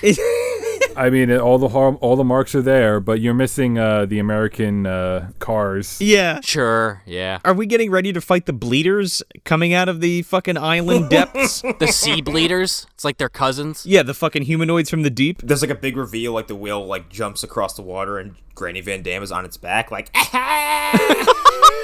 She's on the prepubescent mutant ninja orca. Yeah, the orkling. Yeah. That fucking thing comes out of the water with 10 hands. It could talk. Oh my lord. It's got fucking finger knives. I don't know. All kinds of crazy shit. What is this? Asora's Wrath? Yeah, maybe. It's got every one of the weapons. It's got the katanas. It's got the sais. It's got the fucking nunchucks. Oh my god, I love it. Sign me up. I want that movie. I'd watch it. So they're like, oh, don't go to North Point or whatever. And he's like, all right, I won't. And then he does.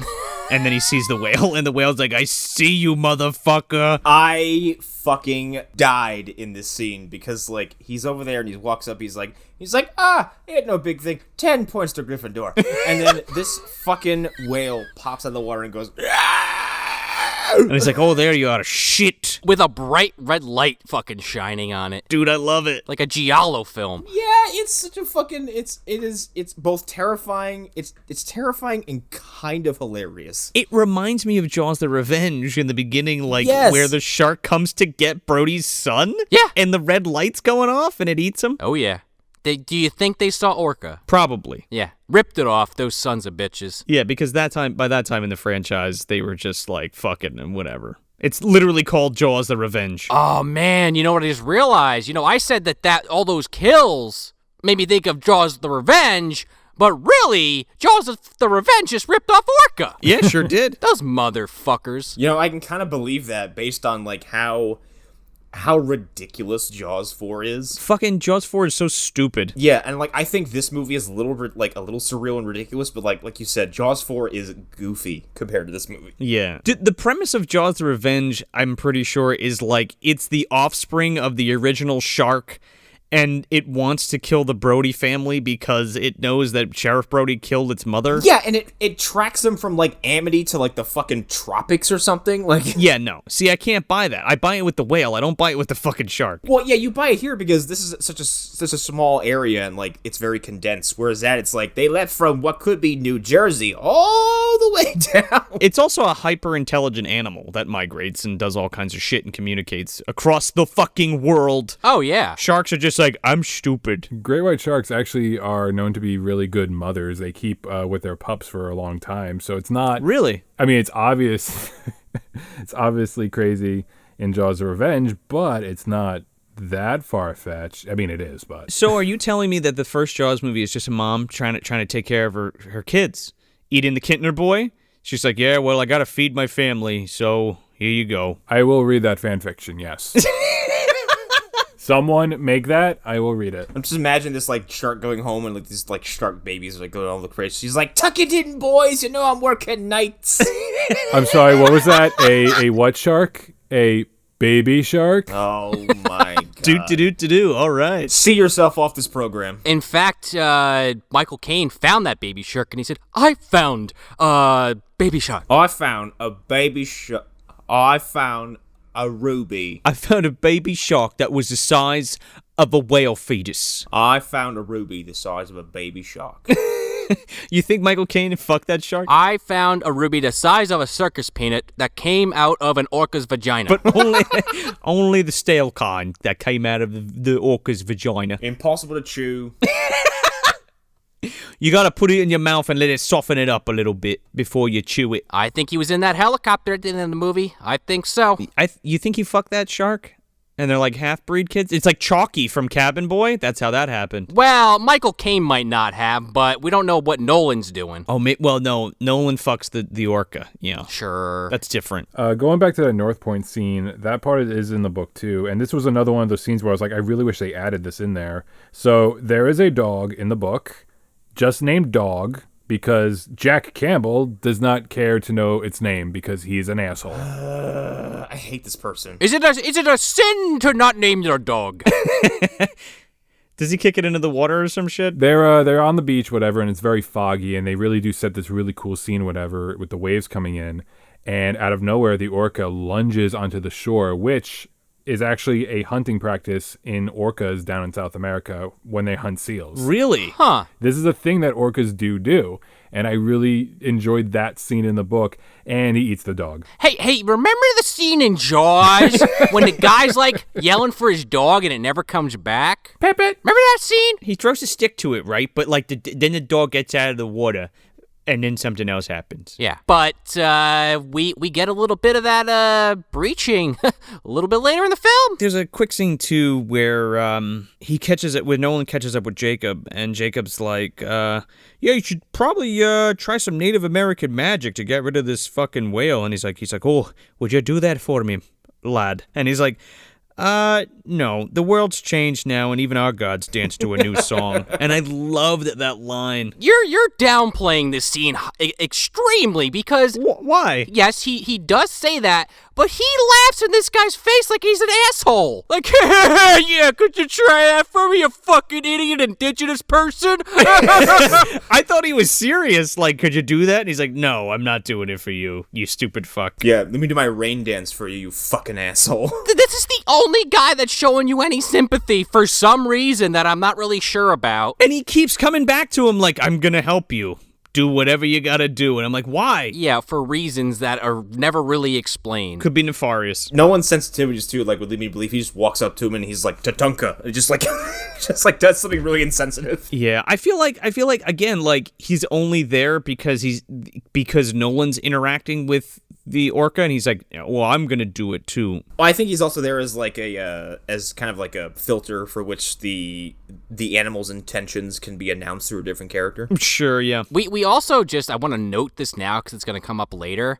When Nolan is kind of having that stare off with the orca in the water at the dock, he has like a real quick flashback that's like really out of context at first, where he sees the orca baby fetus plop back on the deck and then goes immediately to a car crash, and then he kind of like snaps out of it, like catches himself. Yeah. This is weird because it gets brought up one more time, and then it doesn't really have an effect on the plot, it seems. Twice, and we'll get to it because I have some words for it. Yeah, me too. But I just want to note that so we can set up for it later on. Sure. He like sets up a fucking dummy at North Point, trying to bring in the orca, and he's like, I'm gonna shoot him right in his fucking eyes or whatever. And Rachel comes down and she's like, what are you doing? He's like, well, that's what I'm gonna do. I'm gonna kill him. And she has this whole thing where she's like, oh, you're a chump because you're going to just shoot this fucking thing in the face when you see it rather than go, like, it wants you to go out to sea, basically. And this is where she confirms that, like, oh, yeah, it destroyed the boats because it wants you to get on your boat to go face it out in the ocean or whatever. Right. It wants you to put on your boxing gloves and jump in the water. Look, that's basically what she says, like, fight it on its own ground. You have to fight that whale on its own turf, you big fucking bore of a man. Kiss me. Maybe. I'll keep you warm. Oh, you said it. Oh, we gotta talk about it. They fuck.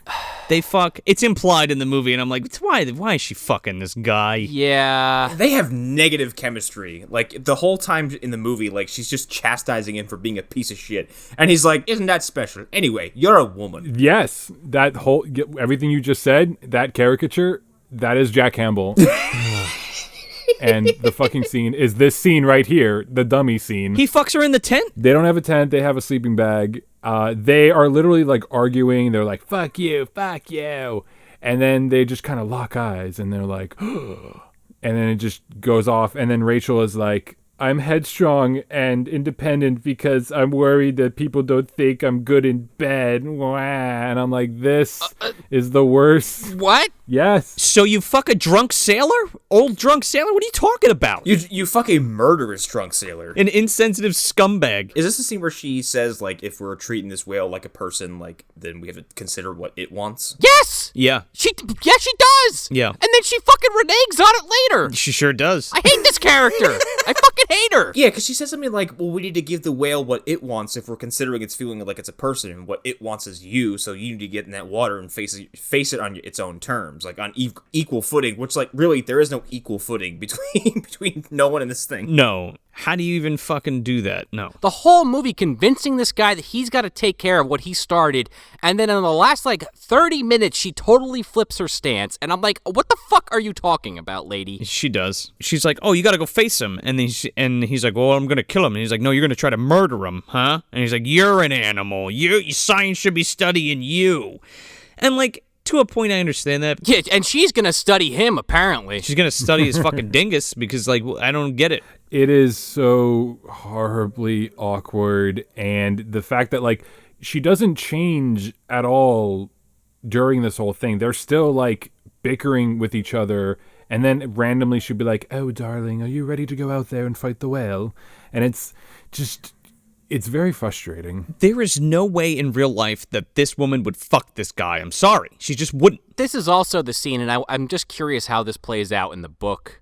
but where he reveals that little flashback he had to Rachel, and he says how, I can relate to the whale because my wife was pregnant and she got killed by a drunk driver. I'm the whale's drunk driver. I understand. And I'm sitting here like, dude, it's not even the fucking same thing at all. He's like, this is about me now.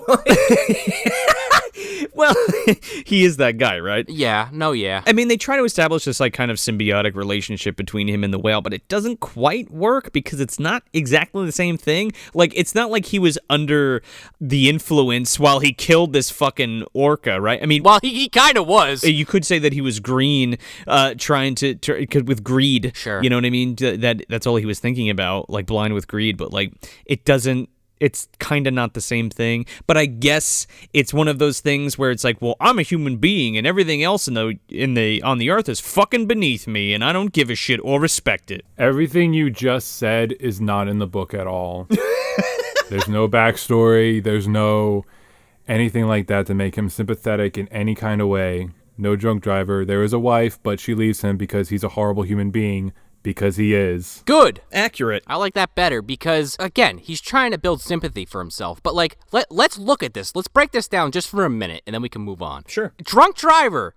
Okay, you could argue they made the decision to get in the car, much like he made the decision to shoot the whale. Sure. But the difference here is... It was conscious. Yeah, well, exactly, and you made a point to shoot this thing, and you essentially tortured it. After how many people told you not to do it, you just did it. Of your own volition. We're not talking about somebody with a gun who's drunk who just shot somebody by mistake. Yeah. Like, you aimed a harpoon and fucking pulled the trigger and then regretted it later because of what happened. You went out with intent, is what happened. Yeah. He also takes the extra mile as far as, like, this being really inappropriate because he harpoons this whale, strings it up in his boat, it miscarries, he sprays the fucking, this dead child off his boat, and then just leaves the fucking whale there, and then later on he's like, Mr. Papa Whale's upset, cut the lady down. Right, and like, is the implication in that he's sitting there thinking about his wife's dead fetus? Is that why he freaks out? I mean, he does at one point, but like it's very much him shrugging it off every time it comes up, like even in his own head, and it's like,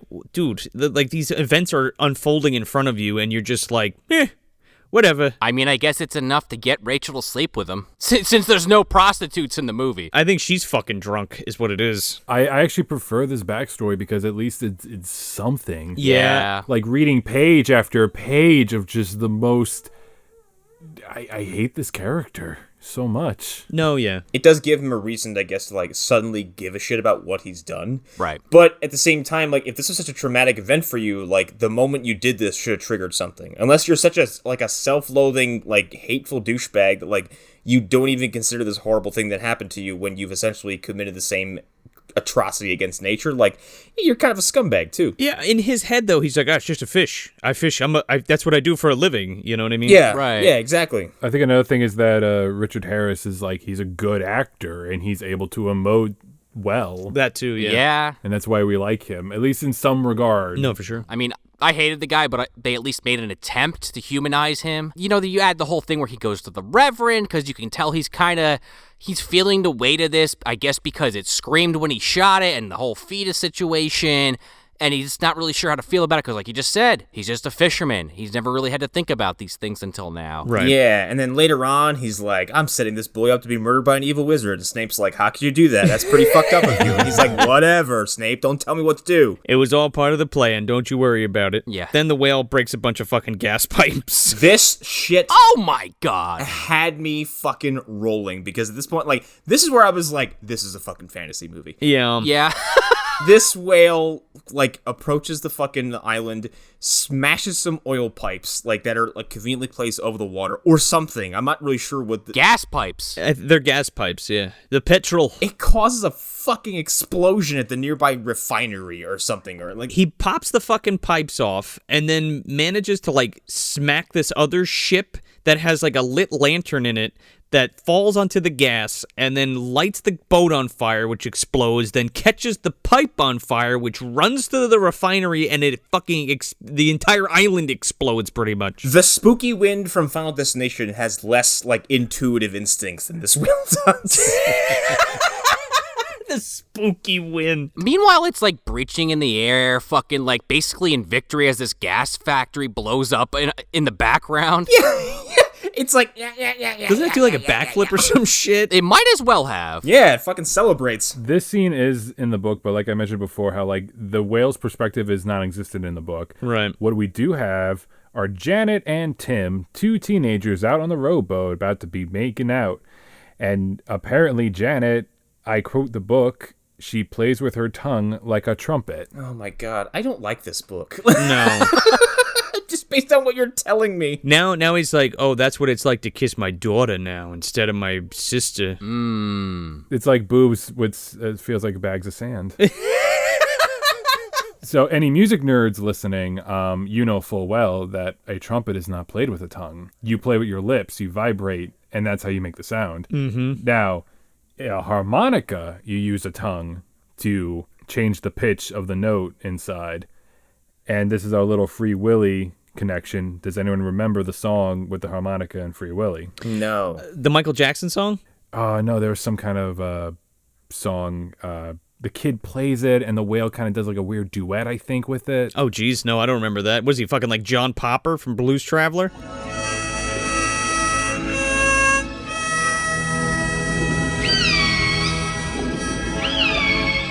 Yeah, I remember this. I have no recollection of this at all. I have no idea. He's doing that initially when he breaks into the park and then gets knocked out, and that's when Willie kind of saves him the first time, I think. Could you imagine if he was like Jabberjaw and he like got out of the tank and like walked around with the kid? Yeah, it's Jabberjaw. And was like, nyuk, nyuk, nyuk, nyuk, nyuk, nyuk, we gotta get out of here. Knocking on the security office's window. This boy!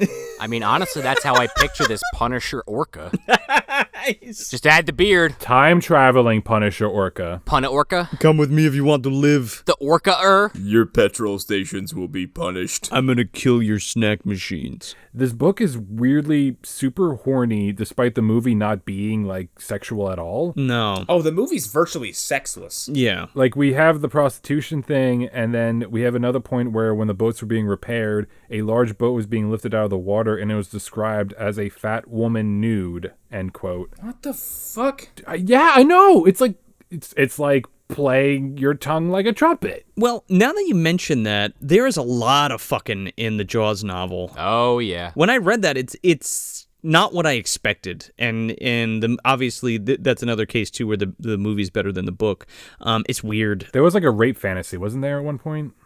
Like a character says that she wished the repairman would take advantage of her or something. Possibly that's in there, but I know that like Hooper fucks Mrs. Brody. Yep. A lot. And Brody just kind of like puts up with it. It's weird. It's like I don't know. I don't need this. You know what I mean? And then Brody just he's drinking a lot of wine in that book. Put it that way. He sure is. Maybe I mean maybe that's a correlation that they was like, okay, I gotta have fucking in this Orca book. Oh, maybe. Yeah. I could see it. That explains Annie and Jack Campbell. Well, does it? Oh, I thought you were going to say fucking his... Well, yeah. That too. Well, yeah, because at some point, I forget if it's this scene or a little bit earlier, Nolan's in his fucking boathouse or whatever you want to call this thing, his house on the water, and he's like, oh, yeah, Paul, you gotta look at this. And Paul is like in there about to get on top of Annie, and he's like, ooh, sorry about that. With her leg in a cast and everything. Yeah. Meanwhile, he has a huge boner. Paul is actually in the book, and they are like fiancés, and that's what prompted the weird imagining her in bed thing in the beginning, was like pointing out that, like, oh yeah, they're together, and then he occasionally thinks about fucking his sister. Ew. So then it could still be his sister in the book. Yeah. I mean, in the movie. Could be. I don't want that. I don't want that. Stop this. It's already there. It's in your head. No. I think right here he has like the revelation, doesn't he? Where he's like, "All right, fuck it, everything exploded. I'm going after him." So we go to the next morning, and Al Swain's there, and he's like working on Nolan's boat, and he calls him, and he's like, So you're leaving at dawn. We got your boat basically done. He's like, wait a second. What are you talking about? He's like, no. He's like, is this Al? He's like, it doesn't matter who it is. The boat's going to be ready. You're leaving then. And then he hangs up on him and he's like, oh, shit. Is this Al? He starts looking around for a piece of paper. He's like, where the hell did I put that phone number? He's like, Paul, we got to go out in the morning. We're going to do this. Go out and get the supplies. Get some gasoline. He's like, I got to call my bitch. I mean, Rachel. Yeah. He's like, I'm going after him. She's been telling me the entire film to go after this thing. Let me call her so she can convince me. Hi, are you awake? No, I'm sleeping, actually. Well, I'm going after the whale. I'll see you later. Huh? What? Let me sit up and light a cigarette seductively. Yeah. To myself. There's an entire subplot about the town. They're not superstitious about the whale yet. They actually want to go out and hunt, like Jaws, right, where they're super into killing this whale. A what? There were two boats that they actually found the orca lying in the water, and they try to get a net around it. And this is, again, one of those scenes where it's like, I really wish they added this in here, where the whale gets caught in the net on purpose and then nosedives in the water, pulling the net between the two boats, colliding them into each other, and then blowing it up. Whoa. That sounds awesome. That's dope. I like it. That's sick. These kills are like the reason why I kept reading, because I was like, all right, that's pretty sweet. I can see how it could be like expensive though, right? Yeah, it would. But it's a lot more believable than blowing up a fucking building. Sure. Exactly. Multiple buildings and a fucking power plant of some kind, some gasoline factory. No, totally. All of them, after the boat fiasco, there was an angry mob outside that boathouse, or the house on the stilts, I'm sorry. Yeah. Angry mob shows up, and Paul is just an asshole, and he's like, I'm done. I'm going out. Bye, everyone. I'm leaving town. Later, everyone. And as he's trying to leave, the mob grabs him, just beats him up, and throws him back in the house, being like, no, you're stuck with them. Oh, man, that would have been amazing. Beat the shit out of this weird-looking dude. But Paul doesn't do anything in the movie. Like, he's not good or bad, really. Yeah, he just shows up to complain. Yeah, he's just a whiner. But he has no effect in the plot. None. No. I like the way that they do it in the film, though, with the townsfolk. Yeah. Yeah, so he's on the phone with Rachel, and she makes a comment he makes a comment, he's like, I'm going after the whale, because that's what the whale wants, little lass. And she's like, wait, what are you talking? This is where she reneges, Sean. She's like, wait. Yeah. Just because I told you that that's what the whale wants doesn't mean that's what we should give the whale. I was just being a dick because I thought you were insensitive, but you're not insensitive. I thought you were an asshole, but you're actually a sensitive asshole. He goes, I take that as a compliment. She's like, well, take it however you want. And he's like, I'll take it as a compliment. It's like daring someone to jump off a bridge when they get over the edge. You're like, whoa, hold on. Yeah. I was kidding. I just put this idea in your head for like days. Yeah, right? Yeah, I didn't mean jump off a bridge when I said go jump off a bridge. But you also bought them a book about jumping off bridges to your death. Yeah, exactly. And said, make sure you read this over front to back. Here's a book about the folklore of people jumping off bridges. Don't jump off a bridge. How to jump off bridges. Written by Howdo Howard, of course. Oh my god. It's a bestseller. Man, his career is really flourishing after Well, once he was activated, that was that. Once Terry O'Quinn came into the fucking picture, it was all uphill from there. It turned out Lucky had a lot of good luck to give. Just gave it all to Howard. Yeah, and he gave the starfish to Nolan. Oh, I'm fucking it. Well, GVD took that back at some point, I'm sure. she just like, he's on the boat, she like pops out of the water, wheelchair and all, she's like, give that back, you son of a bitch. She's got a mermaid tail, though. I mean, realistically, if we're talking about the starfish that was on Lubden's dick for maybe a century or two and GVD couldn't locate it. Yeah, that's what I'm talking about. If she actually ever got that back, she's sitting there going, hey, she's like pumping all the fucking leprechaun cum into a fucking bucket. This is gonna be wonderful. I can make an army of these little bastards now. I just made a deal with McDonald's to give him a bunch of leprechaun cum. Shamrock shake, anybody? Oh, yeah, well, yeah, right, yeah. That's part of the deal that Lubden made with GVD, of course. He just, he doesn't like to give her his part of the bargain. No. I like that GVD is like constantly, like literally could be within the next frame of any story we tell where she's just waiting in the winds. Like, Yo, she's on the periphery all the time. Yeah? She's like that shadow that you think you see and you turn and she's gone. Oh, yeah. you just hear squeaking wheels. So he's like, okay, we're getting out of here. So yeah, Paul goes to get gas and like fill up the truck, and he pulls up, And he's like, hey man, can you fill it up and I'll get and I'll take care of the air in the tires. He's like, nope, sorry, ain't got no gas, ain't got no air, ain't got no oil. And he's like, the fuck you talking about, man? That guy just filled up his car. What are you playing at, man? And he goes to go grab the guy, and Jacob like grabs him by the arm. He's like, listen, I've been waiting at this gas station all day till you got here. there ain't gonna be no bus tickets either because they want you to get on that ship and get the fuck and take the Orca with you, you fucking asshole. And he's like, by the way, I'll go with you. How does that sound? For reasons. I don't really have a good one. I'll bring my own coffin. I mean, what? He like looks at the camera. He's like, I'm here to actually fulfill the Queequeg role. So here we go. While Paul's gone, chatting with Jacob, Bo Derek comes out and she's like, yeah, I know I got a broken leg, but you gotta take me with you, Nolan. He's like, just sit down over here and have a little wine. I gotta go fill up the boat. He goes, oh, you're gonna rest that leg because you got a long bumpy ride ahead of you into a whale's mouth. Okay, I'm gonna go into the garage. It's a long tumble down your own floor. What? Nothing. Oh, it's a tumble, all right. Here we go. Okay. So he's like fucking around in the garage doing whatever, and our old pal Nick comes up and starts taking out the fucking pilings to this fucking house that's sitting on the water. Well, first he takes a tip from fucking Jurassic Park, but instead of like the footprints causing like everything to shake, it's like his sonar. So and she's like looking at the glass and it explodes the wine all over her. Oh yeah, that's right. That does happen. Well, I guess if you can hear something around the world, he can like focus it and like blow up a wine glass, I guess. Yeah. All right. Yeah, this whale has fucking superpowers now. Hyper beam that shit. Yeah, pretty much. He's like Charles Xavier. However, this scene kind of terrified me because... Oh, it's great. Your worst nightmares, right? Yeah, I mean, like, one, like, the killer whale is one thing, and two, like, the fact that it's collapsing your house into the water where you have zero advantage. And there's a bear trap on your leg. Essentially, yeah.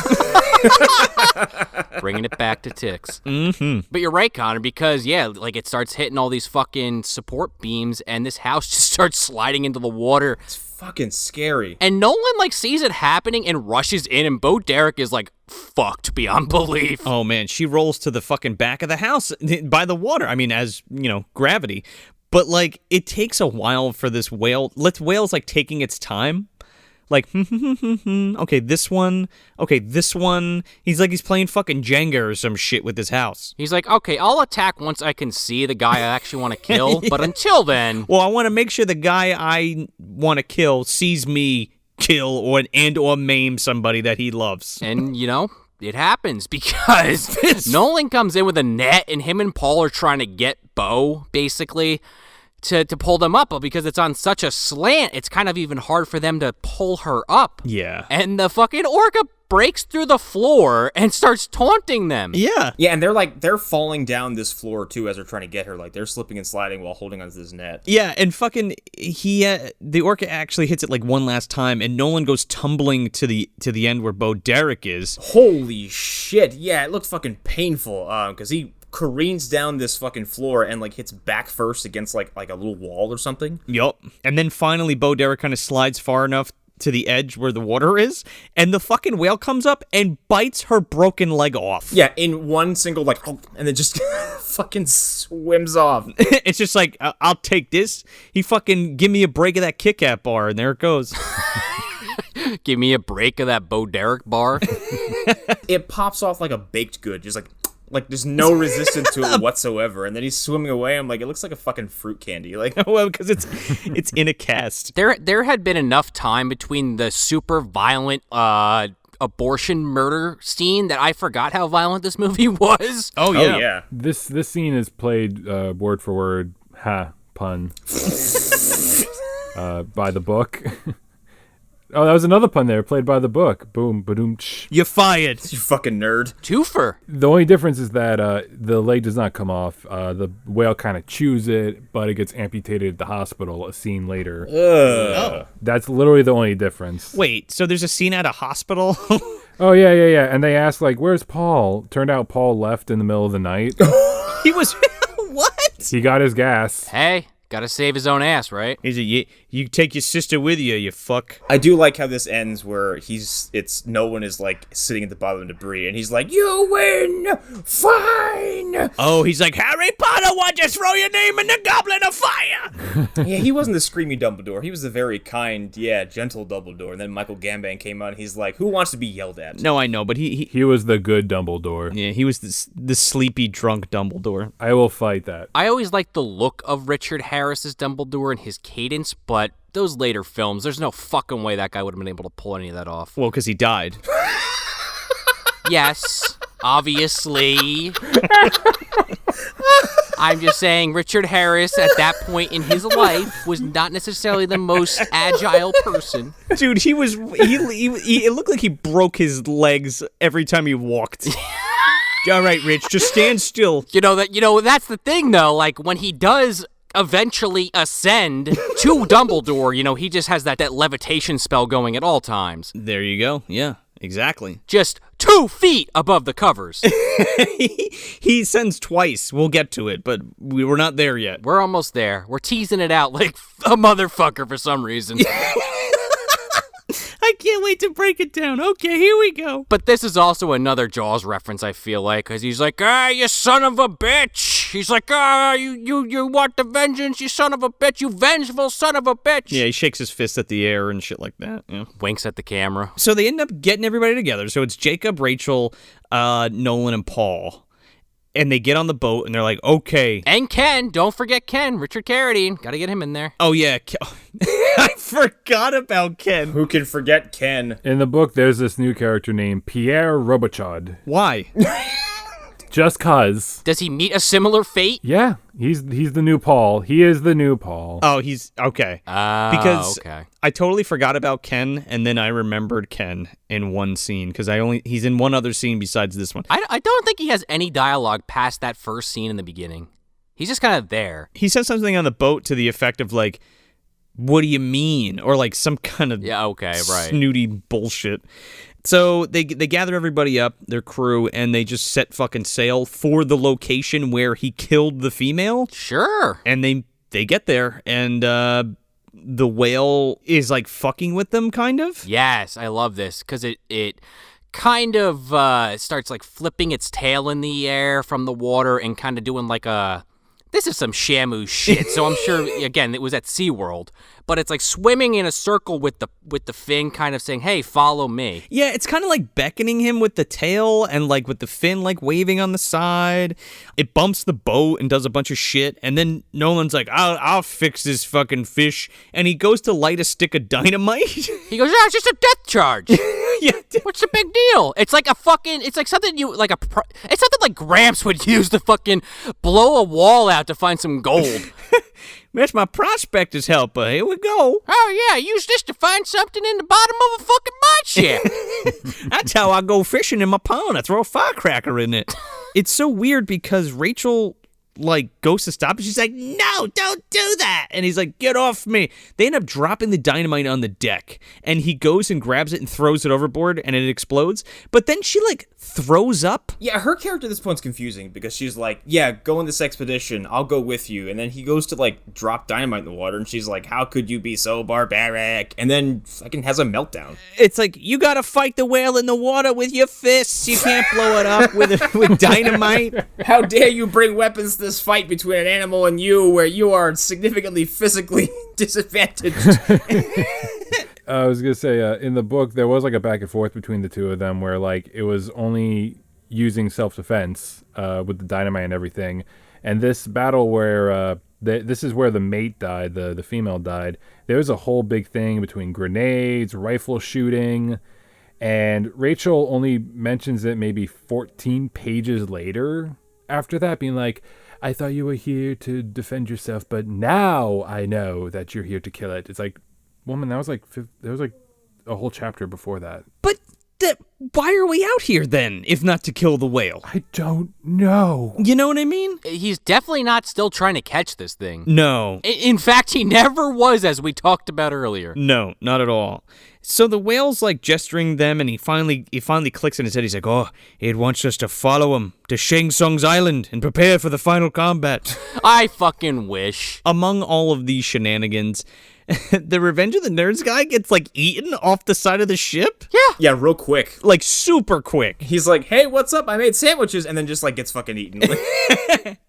I was in that movie. Also, like, this is, in my opinion, like, Rachel's, like, buddy or, like, coworker or what have you, like, someone she's been doing this research with. Sure. And she doesn't even shed a tear. She's just like, Ken. Yeah. As the whale jumps out of the water and grabs him as he's just, like, moving along the side of the boat for, like, a second. It's like, "Rah!"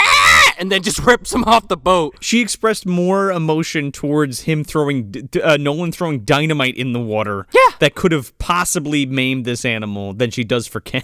The secret is she brought Ken along because she had every inkling that he would be eaten. Now she can be rid of him. She was he was her understudy and he was surpassing her in the field. And he's like, "Okay, yeah, we're going to go on an orca expedition. Come on over." Yeah, just stand right there on the side of the boat. It's fine. Everything's going to be good.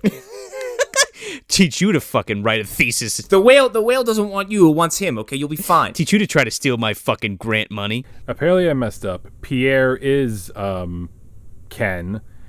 They do die very similarly. Though, again, the whale does this cool thing where it lures the boat near an iceberg in the fog.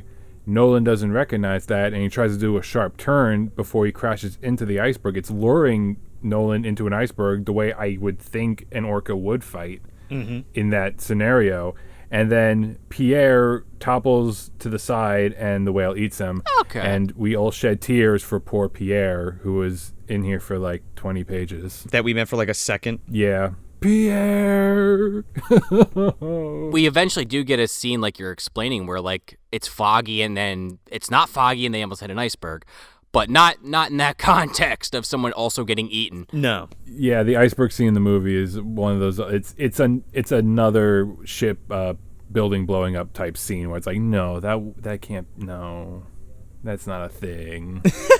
Well, in the MDU, you guys at home, you must know where we're gonna go with this, because if you don't, you haven't been fucking listening to the show. Because as they're heading north into these icebergs, I shit you not, Bruce Davidson Oh, you beat me to it. fucking goes by another boat. He just looks off into the distance. They think that he's like nodding at them, but really that's what he does. He just stares off blankly, unthinking. He just kind of shuts down. Yeah, no, yeah. I just had him on a rappel line just hanging off the side of a glacier, just looking at them as they drive by. And in fact, when they do start to notice these icebergs, didn't have ice detectors. They just used their eyes. Yeah, go figure, huh? Go fuck yourself, Shane Van Dyke. Ice detectors is my favorite bit of poppycock from that movie. Yeah. So then we have like a bunch of bits with Nolan, like, will he, won't he? Is he going to accept his fate? Is he, what's he going to do about this? And he's sacrificing all these fucking people that are on his boat for this thing, to do this thing that he should have just did by himself, because, like, there was any other end game than fucking going and meeting your fucking doom. He's looking at the whale. He's like, "Oh, you're my drunk driver." He's saying, "It's too late for me." He's saying, "Oh, the whale just guided us like he had a radar." Well, and then, like, Rachel goes to Paul, and he's like, "Oh, so we're going to have to go back, right? Because Ken died." And she just kind of stares at him blankly. He's like, "Yeah, I guess not." They just say, "Fuck you, we're still going." She's like, "Who?" Yeah, maybe. Oh, well, he's gone. There's nothing we can do, so we're gonna keep going, okay? Yeah, what are you gonna do? Tell his dad or something? Stupid. Pierre? Ken? Does it really matter? Hey, the thing about Ken, he couldn't swim, so that's it. And then Paul goes, he goes to Rachel. "Yeah, you're getting to be as crazy as Nolan." And she's like, "Good night, Paul." George Kennedy wakes up, comes out of the cabin. He's like, "What the fuck's going on here? Where's the cat?" Yeah, surprisingly, a cat just fucking out of nowhere. John Hurt's portal opens, it jumps out, it laughs, and bites the shit out of his leg, and he's poisoned again, all over again. And well, the cat drags him into the portal, and then he's finally taken off the ship, like some kind of sick claw game with the cat. Yeah, okay, I'm picturing it. Grabs George Kennedy and pulls him through the hole. Yeah, so Paul's getting all fucking bent out of shape. He's like, "What?" He's fucking with us, man. He's just drawing us out here. We're fucking wasting gas, and we're not gonna be able to get back, man. And Nolan's like, oh yeah, I read in the book that he follows his victims for 2 weeks before he hits them. I read the book. Daniel Baldwin gave it to me. He hands Paul the book, and Paul is just like, doesn't even want to hear it. He throws it like on the ground immediately. Paul should have just stayed at port. Like, what are you doing? Everybody knows what they're going for. And Paul's like, why are we doing this? Why? This is stupid. Let's go back. Sure. And everybody else is just like, well, this is the hand we've been dealt, so here we go. And Jacob even says straight up, he's like, yeah, we don't have enough gas to get back. And Nolan's just like, no biggie, just set up the SOS, whatever. The helicopter will come. Yeah, they hit point of no return, and he's like, yeah, we'll just switch on the radio and they'll send a beacon out. And I'm like, what? He's like, oh, to get you. And then Umalik's like, us, what about you? And he just doesn't answer. He's like, huh. That isn't ominous or anything. This is where we get Umalik's backstory and also the backstory of Nick. Apparently, Umalek wanted to go hunt for Nick, despite, according to the book, Indians believe that orcas are gods, which I read that sentence and I was like, oh, all of the Indians? Like people living in India? And the Dakotas, the Cherokees, the Mohawks, like all of them? All of them, sure. Apparently, according to the book. The Sioux Nation? Yeah, all of them. There are some indigenous tribes in near Newfoundland who did like have mythology about orcas, but nothing about god worshipping. But Umalek wanted to kill it. He failed, and he was banished from his tribe. As he should have been. Oh, because he didn't kill it. And that's all we get out of Umalek. That's his whole backstory. And in the movie, he's just kind of, he's our Queequeg. Why don't we get some of this? I mean, I get that the movie's, it's pretty tight, hour and a half, so maybe they just didn't have the budget or the time, but like, add like 5 minutes broken up between a few of these scenes. I don't know. I think maybe, like you said, budget, time constraints. I was kind of hit or miss about that whole scene. Because like it didn't have to be like that tight-knit thing where like, no, sure, he's there because he's also part of the story, because we're about 10-15 pages left of the book and I was so tired of everything that was here. And it's like, oh, this is another thing that doesn't go anywhere, just like mentioning he wants to fuck his sister and yeah, a whole bunch of other stuff. I specifically say that I agree. I don't think that tying it so perfectly, like fucking the prequels to Star Wars, is necessary. Sure. But it would, the fate this poor bastard meets would be a little bit more justified with that information. Because the way the movie does this just paints it as like, we have this indigenous guy in here, and, we already killed a bunch of people with a whale, so how about an ice cube? How about he gets crushed by styrofoam? How about a bunch of ice cubes? Yeah, but no, you're right. Like, he's just kind of there. I mean, I wish he had more to do than just like help this guy, like blindly help this guy, or at least divulged his intent. You know what I mean? Or his motivation, other than just like he just wants to help this guy because it's like a blight on the town. No, right? Well, I guess right, and it could be like the superstition of it being cursed because of the whale, and like he's gonna go after him with him to kind of clear it up by way of his people. You know what I mean? Exactly. I tell you what, we did need though. We needed more Pierre. Yeah. Pierre. Who the fuck could care about? Who is Pierre in the book? Like, I remember you. No, instead we get Paul, who has, like we talked about, continued to lose it in this night scene as he's kind of doing his Anaconda impression with the fucking spotlight on the water.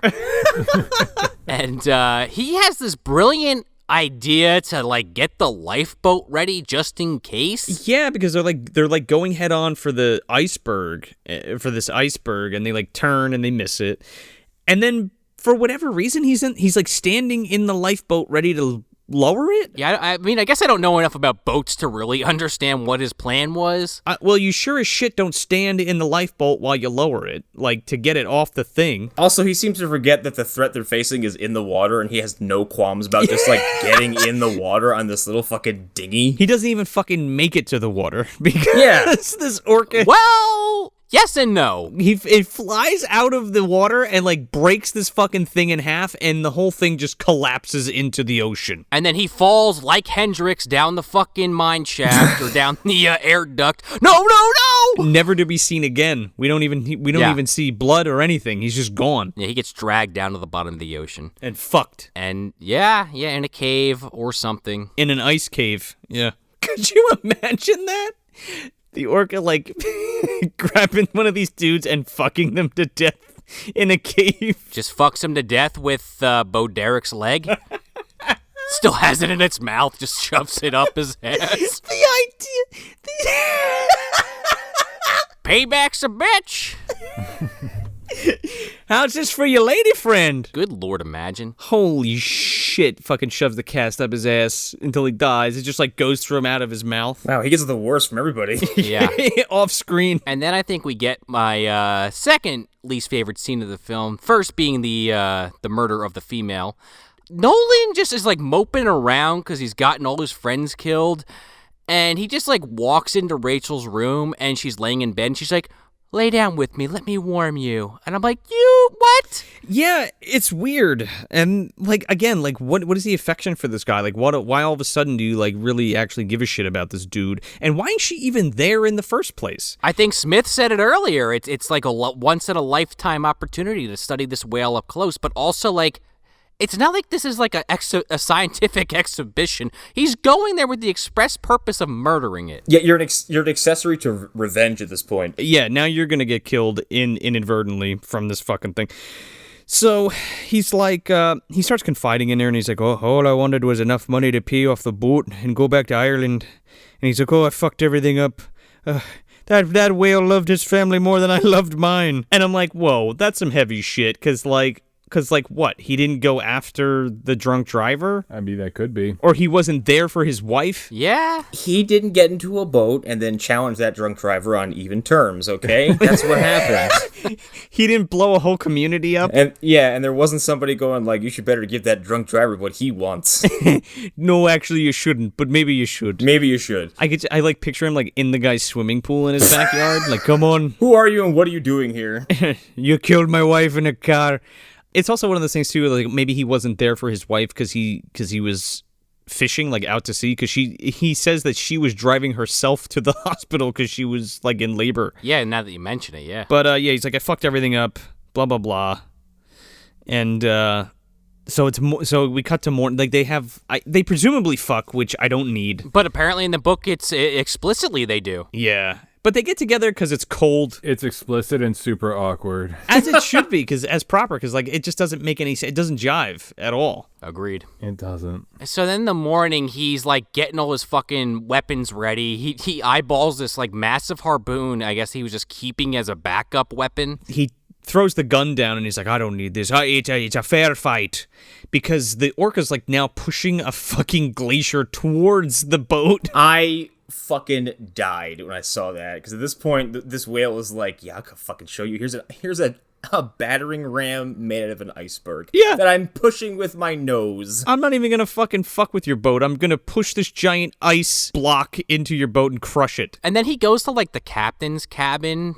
I don't remember why, but Umalik is just like done with this shit at this point and is like has the rifle and just points it right at Nolan. Is like, yeah, I'm taking over, we're going home, I'm calling the SOS in. I'm the captain now.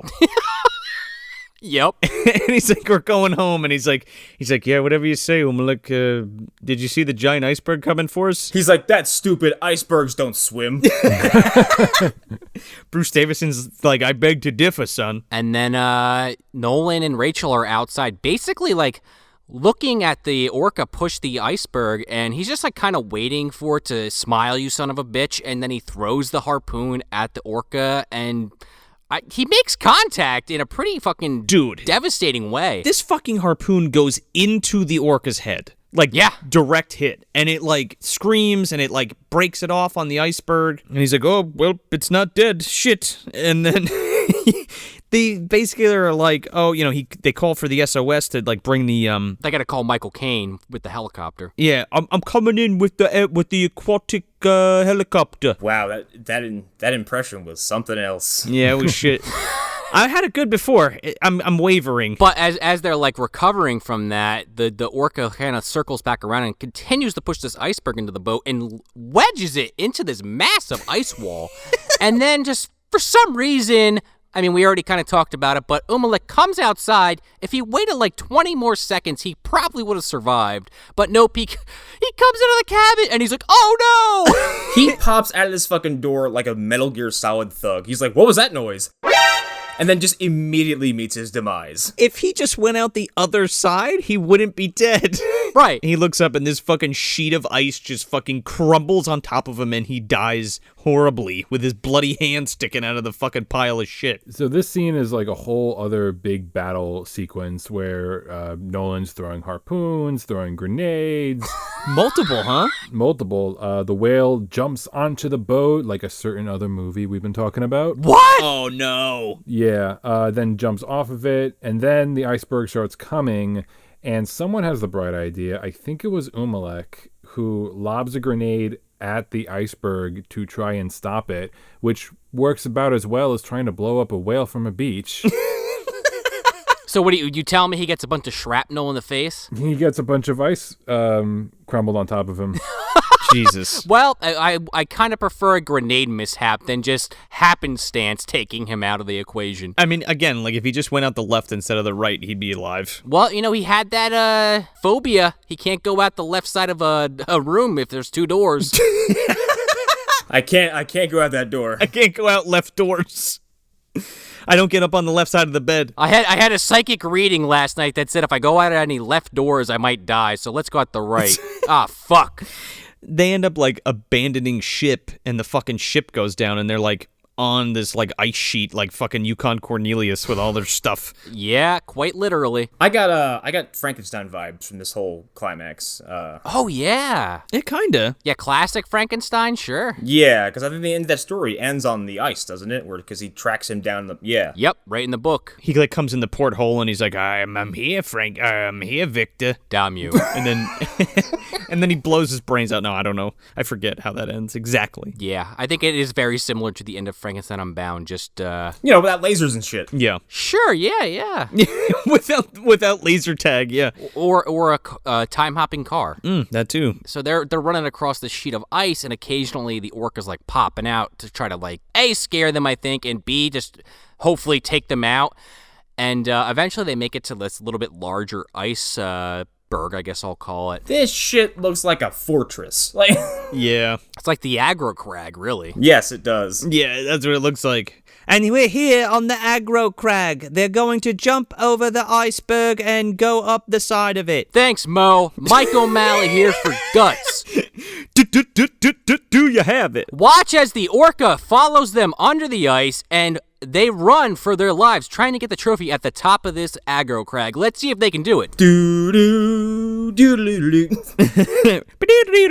Orca. Surprised they don't, because the orca rams the bottom of the iceberg and Richard Harris, again, much like the scene with his house, just tumbles forward back onto the ice sheet. Okay, this is cool because this orca has poked holes all around this ice sheet so that it breaks off. So it's just Richard Harris on this thing by himself. He can't jump to the big glacier anymore. He's just on this ice sheet. Yeah, it goes full Yukon Cornelius. Oh yeah, dude, he's fighting that Bumble. So he like there's a scene where like it like rears its head out of the water and just screams at him. And he's like, what the hell are you? What the hell? So, of course, I mean, the only way to do this is either, what are we going to do? We're going to go through the bottom? No, we're going to literally Jaws it and, like, come up on the ice sheet and, like, tilt the ice sheet up and have Richard Harris slide down the motherfucker. But I took a great picture of this scene with my phone because I was floored. This was the climax of the movie. And I was like, and it's fucking amazing looking. It's pretty awesome. Yeah. And it doesn't eat him. No. It just gets him off the ice, and this whole ice sheet just collapses, and he's just treading water while this fucking thing, like, swims around him. Just, like, sizing him up. In probably negative 30-degree water, mind you. Oh, yeah, man.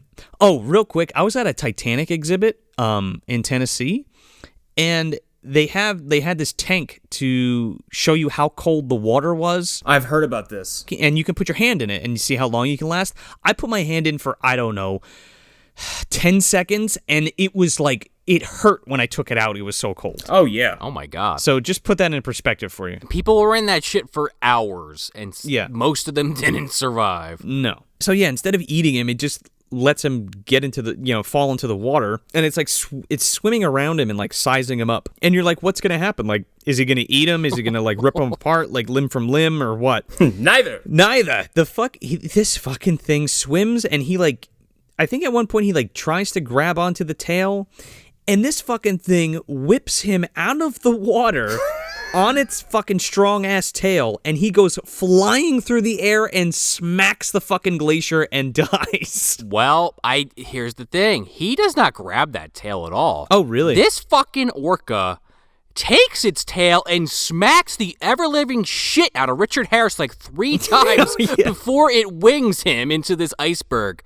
You gotta think how many pounds of pressure that must have been. This is a fucking orca. Yeah, man. I mean, that's what I'm saying. He was dead before he hit the air. Yeah, but like if he hit that fucking glacier, he should have smooshed all over it, Oh, yeah.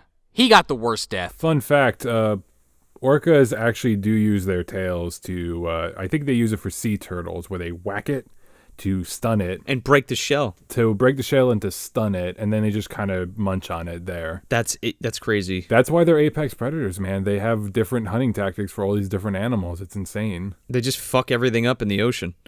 This is a parallel that I drew to Jaws that I kind of liked, actually, because it's almost like the whale is Brody and Richard Harris is the shark, because, like, Richard Harris is now just floating in the ocean and he sinks, just like when the shark's head explodes and sinks. I was just thinking about that, and it's just kind of like, I don't know. Yeah. It's probably not the same thing, but I enjoyed it. I get that. But not only is he dead, he's ascended, guys.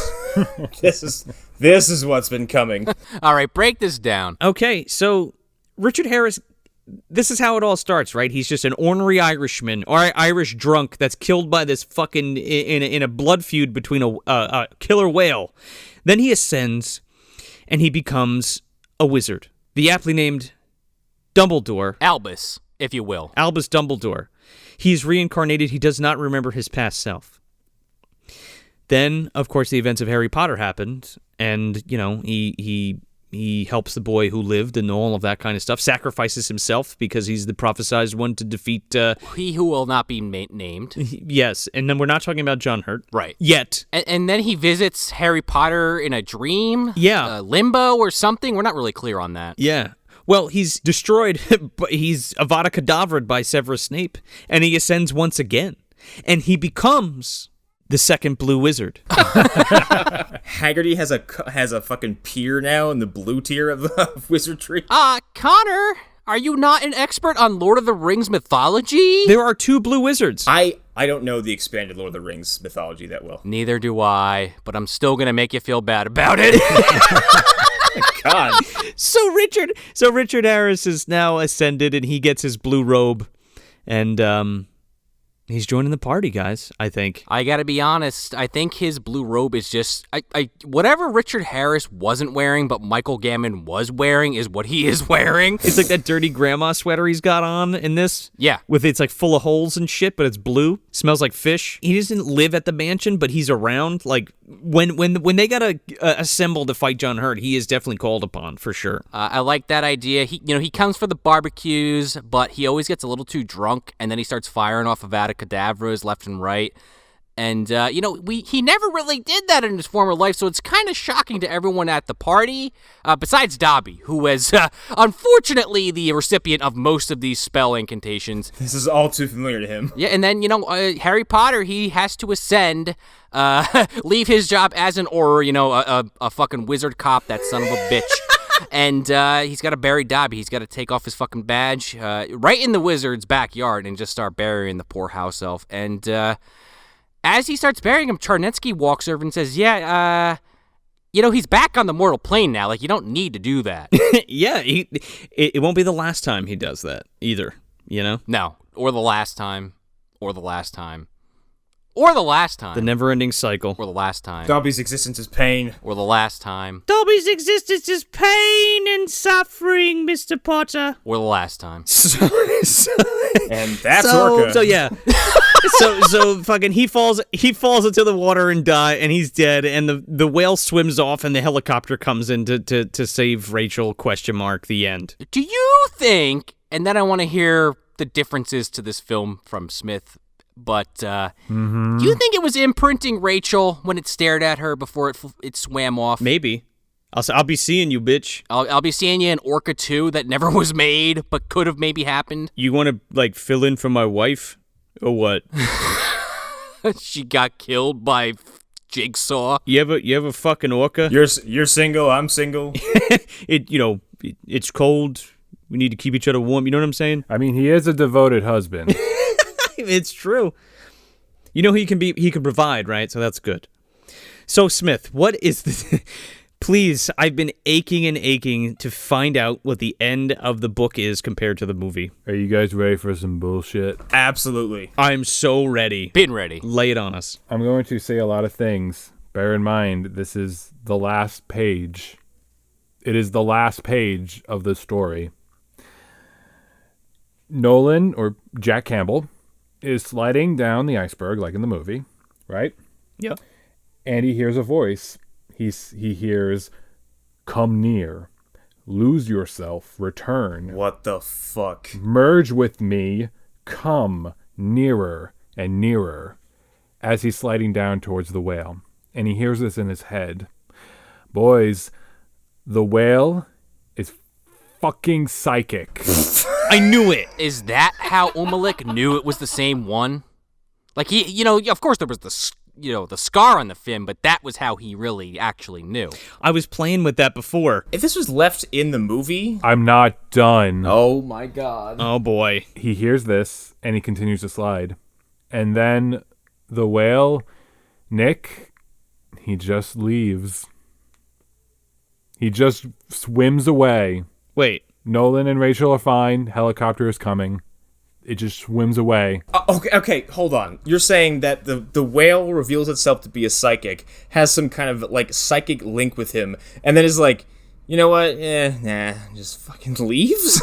It doesn't even explain that. He hears the voice. He's still sliding down, and then he just swims away.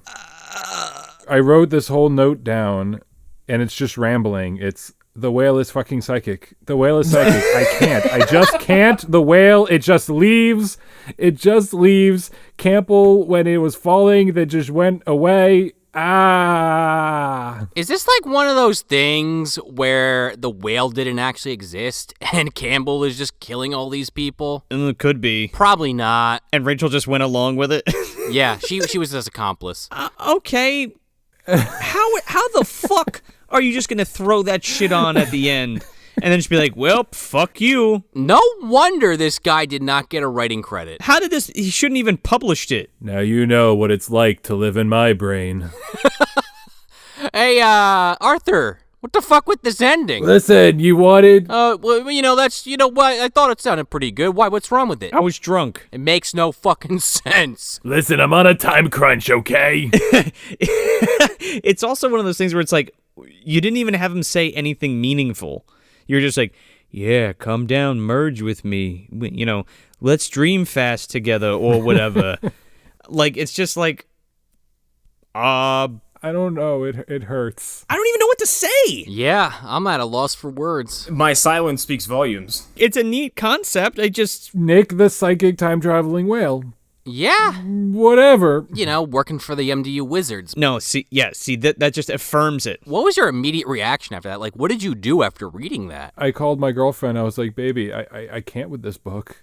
I just can't. I just rambled on. I couldn't articulate what it was. And she was she was very supportive in my time of need.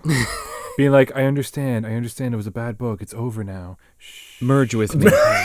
She on the phone, she's like, merge with me, CB. Whatever that's supposed to mean.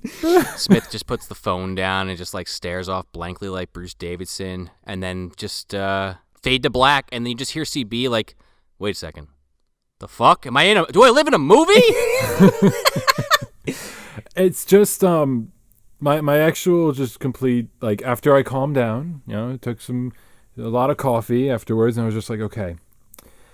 I love the concept of revenge that was constantly played up for both the movie and the book. The whale wants revenge. I like the drunk driving aspect of the story because it actually gives Campbell anything for me to grasp in terms of sympathy, because there is none in the book. I love the wackadoo 1970s, makes no sense, anything, like Rachel's magical dolphin wombs. I dig all of that, but you have an ending. Like, there are ways you could do this whole revenge thing without having one kill the other. Sure. I don't know how you could do it well, but you could do it. But this one was literally just, he swam away. It's, you know what? And then, like, John Hurt slams the book shut and he's like, well, that's the last episode of The Storyteller. I hope you enjoyed that wonderful story about an orca and a man. Did you enjoy your anticlimax? Brian Henson's the fucking dog. He's like, yeah, I guess that was a great story, John. Well, see you on the next episode. I do want to read more of Arthur Herzog now. I do want to check out The Swarm. I'd like to think he put more thought into that. This feels like a first draft with everything. Like, you add all these elements, like the dad mysteriously dying. You think it might be murder, but it's never brought up. Maybe cut out the incest part. Yeah. We don't need that. I like there's a lot of environmentalist-based messages in there. Arthur Herzog, he wrote one of the first novels talking about global warming in the 70s. I'm interested in that too now. It's called The Heat. Never read it, but now I'm interested. I like to think he put more thought into it. But this was just, ow. Oof. That ending hurt me. Yeah, that is the kind of ending that is just like, you know what? That you wing the fucking book across this room. It's not even an ending. No. Sounds worse than the end of the 5th Hitchhiker's book. It just stops. Basically. That's from what I recall, that's how that book ended too. So where are we putting this, fellas? I'll go, because I actually thought about this a bit, especially as far as movies. I would. No, you're not allowed to go. You only go first every time. I always think that Connor's always like, I'll go first. I thought about this. When he's gone first for like the last 50 episodes. It's kind of built into to it now. I shouldn't have to announce it. Yeah, shelf. This movie's fucking weird and wacky and horrifying, but very, very, very entertaining. And as far as the Jaws comparisons go, like, I don't see this really as a Jaws knockoff, with the exception of it's an angry aquatic animal causing mayhem. But, like, it couldn't be more tonally different than Jaws. It's really bleak. It feels kind of personal, and it's got this, like, if there were more supernatural elements in it, it could be really interesting, but there's not. Please don't. No more. No supernatural elements. Well, especially ones that aren't followed up on. Cliffhangers. Yeah, I think if I had to put it between two movies, it's neither movie we reviewed, but it's The Grey with Liam Neeson and The Ghost in the Darkness. Ooh, yeah. Because those are two movies where, one, The Ghost in the Darkness kind of introduces this, like, idea of, like, man versus animals, where there's, like, hostility and, like, a grudge. And The Grey is a very, very brutal story about man versus nature and, like, the indifference of it when you're out there on your own. And Nolan, this whole movie is, like, doomed. And I don't know, it kind of feels thematically similar to what's going on in those movies, especially when he gets out in the ice later on and just is there to die. So yeah, shelf. It's awesome. Shelf. And as I've said many times before, this is one that's been on the shelf. I think I've actually seen this more than I've seen Jaws, not because I don't like it better, or I said that in the beginning, but that was a little misleading, right? Because I've seen it more times. I enjoy this film more. Yeah, I do. I like it better than Jaws. I love Jaws, don't get me wrong. But again, like Connor said, this isn't fucking Jaws, so I feel like now that we've talked through it, it feels kind of unjust to kind of compare the two, you know? I will say one thing, though, whereas I like how it's kind of nature versus man rather than man versus nature. You know, in Jaws, you just have this, like, emotionless eating machine that's literally just there, has no idea what it's doing, except Richard Dreyfuss even says, it swims around, it eats things, and makes little sharks. That's like all it does. But now you have man going out of his way to harm an intelligent mammal that lives in the ocean, seemingly for no reason, and then having this kind of like heartless butchering of this animal's mate, and then killing of its offspring. And then the dynamic is great because like I love the fact that like the whale is the one getting revenge on the human for killing them nonsensically, right? Even though the human is an intelligent creature too, but it knew exactly what it's doing, rather than a human being being eaten by a shark and then like that person having a vendetta against this shark and like going after the shark, because again, the shark's kind of just like this stupid kind of emotionless kind of animal, right? It doesn't make noises, it doesn't scream, right. It doesn't communicate with other sharks, you know what I mean?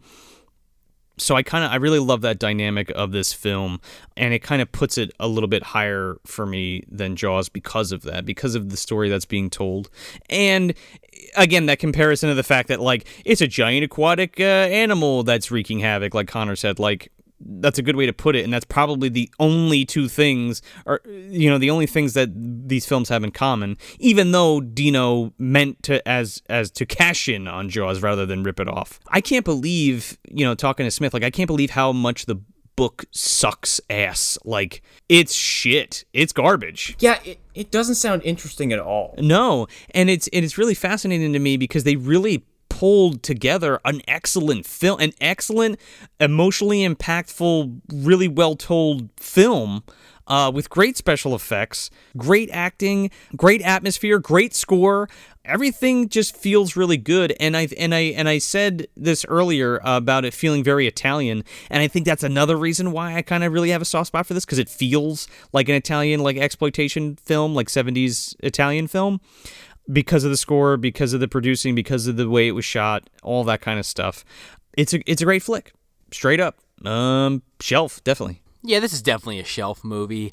Now, I will say this. I don't know that I enjoyed this film maybe as much as Joe and maybe even as Connor. And I'm waiting to hear what Smith has to say after me. But it's still a really good fucking movie. And I agree. I think the Jaws comparisons are totally unfair.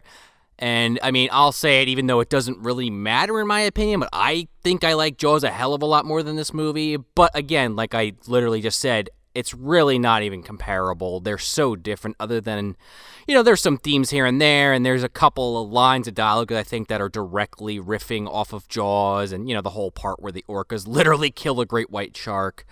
But beyond that, I mean, it's just a good fucking revenge film from the POV of a killer whale. And, Richard Harris is pretty much irredeemable to me in this film. And I think my favorite character is the orca, followed by Umalek. I liked him quite a bit, which is why I hated his demise so much. And, the character of Rachel actually pushes this film down a little bit for me because I liked what she was doing in the beginning of the film, and then by the end, where she basically did an entire 180, it just kind of like killed the movie for me a little bit. But beyond that, I would highly recommend this film to anyone that likes a good revenge story, with the caveat that there's a whole lot of disturbing shit in about the 20-minute mark. But, hey, we did the suckling on this film, so it's definitely not as bad as that. And at least in that department. And Suckling's good. Yeah, no, both good. They were both on the shelf for me. And you know where that brings me? To our good friend, question fucking mark, Daniel Baldwin, the statue in my closet. I know exactly what's going to happen this time. I don't really have to try to think of it on the spot like I do sometimes, but You know that leg, Bo Derek's leg, the orca ripped it off and presumably just left it in the bottom of the ocean. Stuffed it up that guy's ass. But I've got the leg here, believe it or not. You know, I know it's an audio podcast. You can't actually see me holding it, but yeah, I've got it in both my hands right this moment, and I am as I speak inserting it into Daniel Baldwin's kneecap, and that is where it lives on the statue. This big-ass, bloody, disgusting-smelling, and quite frankly rotting leg, which, you know, kind of makes sense for this Baldwin statue made out of gin bottles and garbage bags and other assorted items. And, yeah, I like this movie, but I did not love it, and I would absolutely watch it again. Yeah, so shelf. It's on my shelf right now, actually. As for the book, it is going to be sold at a used bookstore near where I live. I don't want to keep it. Wait! I want that. I will buy it off you. I'll just give it to you. You don't have to buy it. Started a trend here, Smith. First it was the fucking Child's Play 3 novelization. Now you're getting him the Orca copy. Oh, baby. Oh, boy. So I already kind of voiced my distaste for the fact that the ending of the book isn't actually even an ending. It doesn't say anything or do anything with the concept of revenge. It just stops. It feels like a first draft.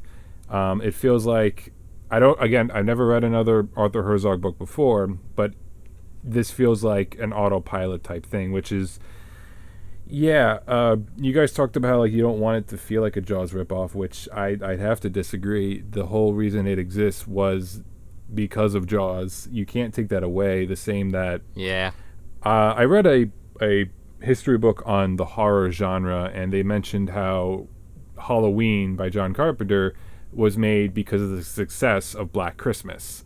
You could argue it is a ripoff, but they did something with it and made their own thing. Right. There are so many Jaws references in the book. After the orca kills the shark, Jack Campbell makes the weird idea of, like, hey, maybe the orca saw Jaws and hated it. That's why he killed the shark. I mentioned how the very first page, Jack is like, I fell asleep watching Jaws. There's just shoehorned in.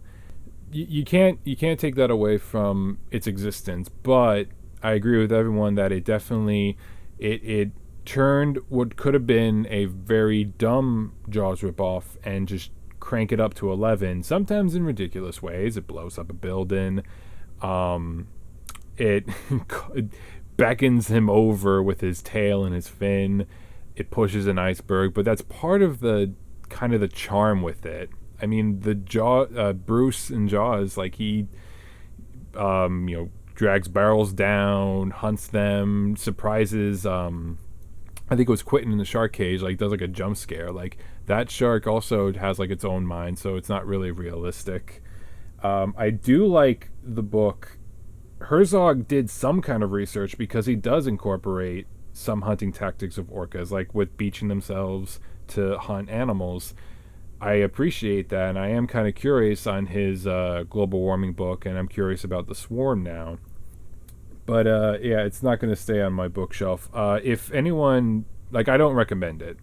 But what I would recommend is Peter Benchley's Creature if you want a silly underwater creature book. I mean, this also deals with evil Nazi scientists, but that's part of the charm, part of the fun.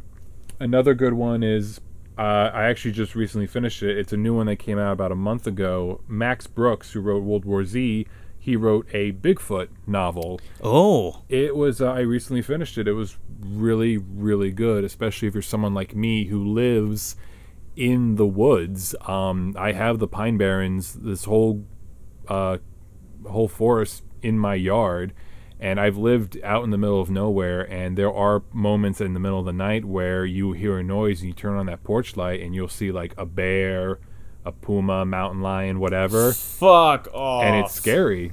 And there is a scene like that in the book. I'm not spoiling because it's like in the beginning. And it was like one of the more, like, Max Brooks makes Bigfoot scary. That's what I'm trying to say. Yeah, I believe it. I'm gonna leave you guys with those book recommendations. And those are my thoughts. Yeah, what they did with the film puts it head and shoulders above what it could have been, like you had said. Absolutely. Like, there is one book that I hated so much, and I think every film adaptation that has come out from that book is better by comparison. It's Invasion of the Body Snatchers by Jack Finney. I hate that book so much. Really? I've never read it. I read it like maybe 13 years ago. I don't even remember why I hated it. I just from then on, every ripoff of Invasion of the Body Snatchers, every adaptation of it, I instantly am like, it's better than the book. I don't care how bad it is better than the book. But that's another case where like that original movie and the remake and other versions of it are better than the original source material. Yeah. There are other booktubers out there on YouTube who a lot of their videos seem to regard the novel or the source material as like the tier that needs to be passed. Is this movie as good? Is it a faithful adaptation? And I feel that obviously movies are a lot different. It's a different medium. It's a different way of telling a story. But I feel like when you're going through all these changes, you have that option of taking things out of the book that weren't really working, or something that can't be filmed that well. Like, I love me some Stephen King, but Pet Sematary, the book, has a weird little face morphing child, and it would not have worked in the movie. Sure. Same goes with like Mimic. Like I mentioned before, how like I think the idea of animals evolving would have been kind of fun, but I really enjoy that movie and the concepts that they had there. Oh, it's so good. It is. That's Orca. It sure is. Yeah, fucking A. Make sure you check out CB Smith at Taking a Page on YouTube. Yeah, and where else can people find you, CB? That's pretty much it. I do have a Twitter, which is at CB_Smith, I believe. It's just me rambling on randomly. I do have an Instagram that I follow you guys on. It's just kind of me just random. I will talk about books occasionally on there. That is about it. I have a Tumblr, but I don't really go on there that often. I'm not good at this whole brand recognition thing, apparently. Well, speaking of those social medias, don't forget, you got to go check out that MD Guide. We got some good stuff coming up for you next month. A whole event month, if you will. We're going to be dropping it soon. But guess what? If you go sign up for that Patreon, you're going to get a sneak peek. Yeah, bunch of stuff on there right now. Yep, some of the stuff we're going to be giving away, some of the movies we're going to be doing. So yeah, make sure you go check out that Instagram, because we got the MD Guide dropping for next month, so you can see what's up with that. But yeah, we got some big stuff dropping for you guys. Yeah. Be prepared. Let's put it that way. It's coming hard next month, so we hope you guys enjoy it. And we'll be showing you stuff soon. And again, you sign up for that Patreon, you get exclusive updates before everybody else. And speaking of the Patreon, I just wanted to give a shout out to all our patrons: Hunter Davenport, Brendan Lemune, the Autistic Gamer 89, Beyond Hope 777, Christopher, Jacob Chavez, Leonardo Roberto Talavera Baraccio. Gorlami. Still don't know if I'm saying that right, Leonardo, but I'm trying. Gorlami. Amanda Tweed, Joe Has a Mustache, and Dustin Elkin. We wanted to thank you. Thank you so much for being our patrons and supporting the show. And thank you, everyone who listens at home. We really appreciate it. Yeah. Go on that Apple Podcasts. Leave us a 5-star review and a review. That would be amazing. Yeah. Tell us what you like about the show. What you don't like about the show. Email us like we talked about earlier. Let us know what you think. Give us movie suggestions. Fuck it. Tell us whatever you want. We'll read it on air. Shoot the shit. Whatever you want to talk about. Thanks again for having me on here, guys, and everyone else. Be on the lookout for the crew at Movie Dumpster being on my show. Again, that is Taking a Page. We'll be talking more about Orca, and you'll get to see your favorite podcasters on camera, finally. Oh, great. You going to see my ugly mug? No, it ain't that ugly. Do you want that? Yeah, and mine. Oh, yeah. Yeah, we're psyched for that. That's going to be a fucking blast. Looking forward to it.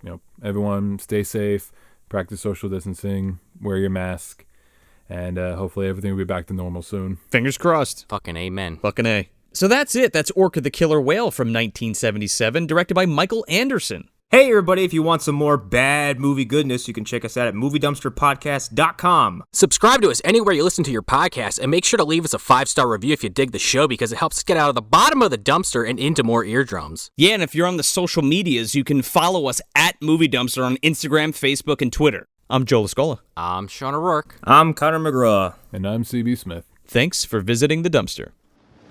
What I was meaning to ask you, like, can you commit a sin against an animal? Oh, you can commit a sin against a blade of grass. Sins are really against oneself. You understand?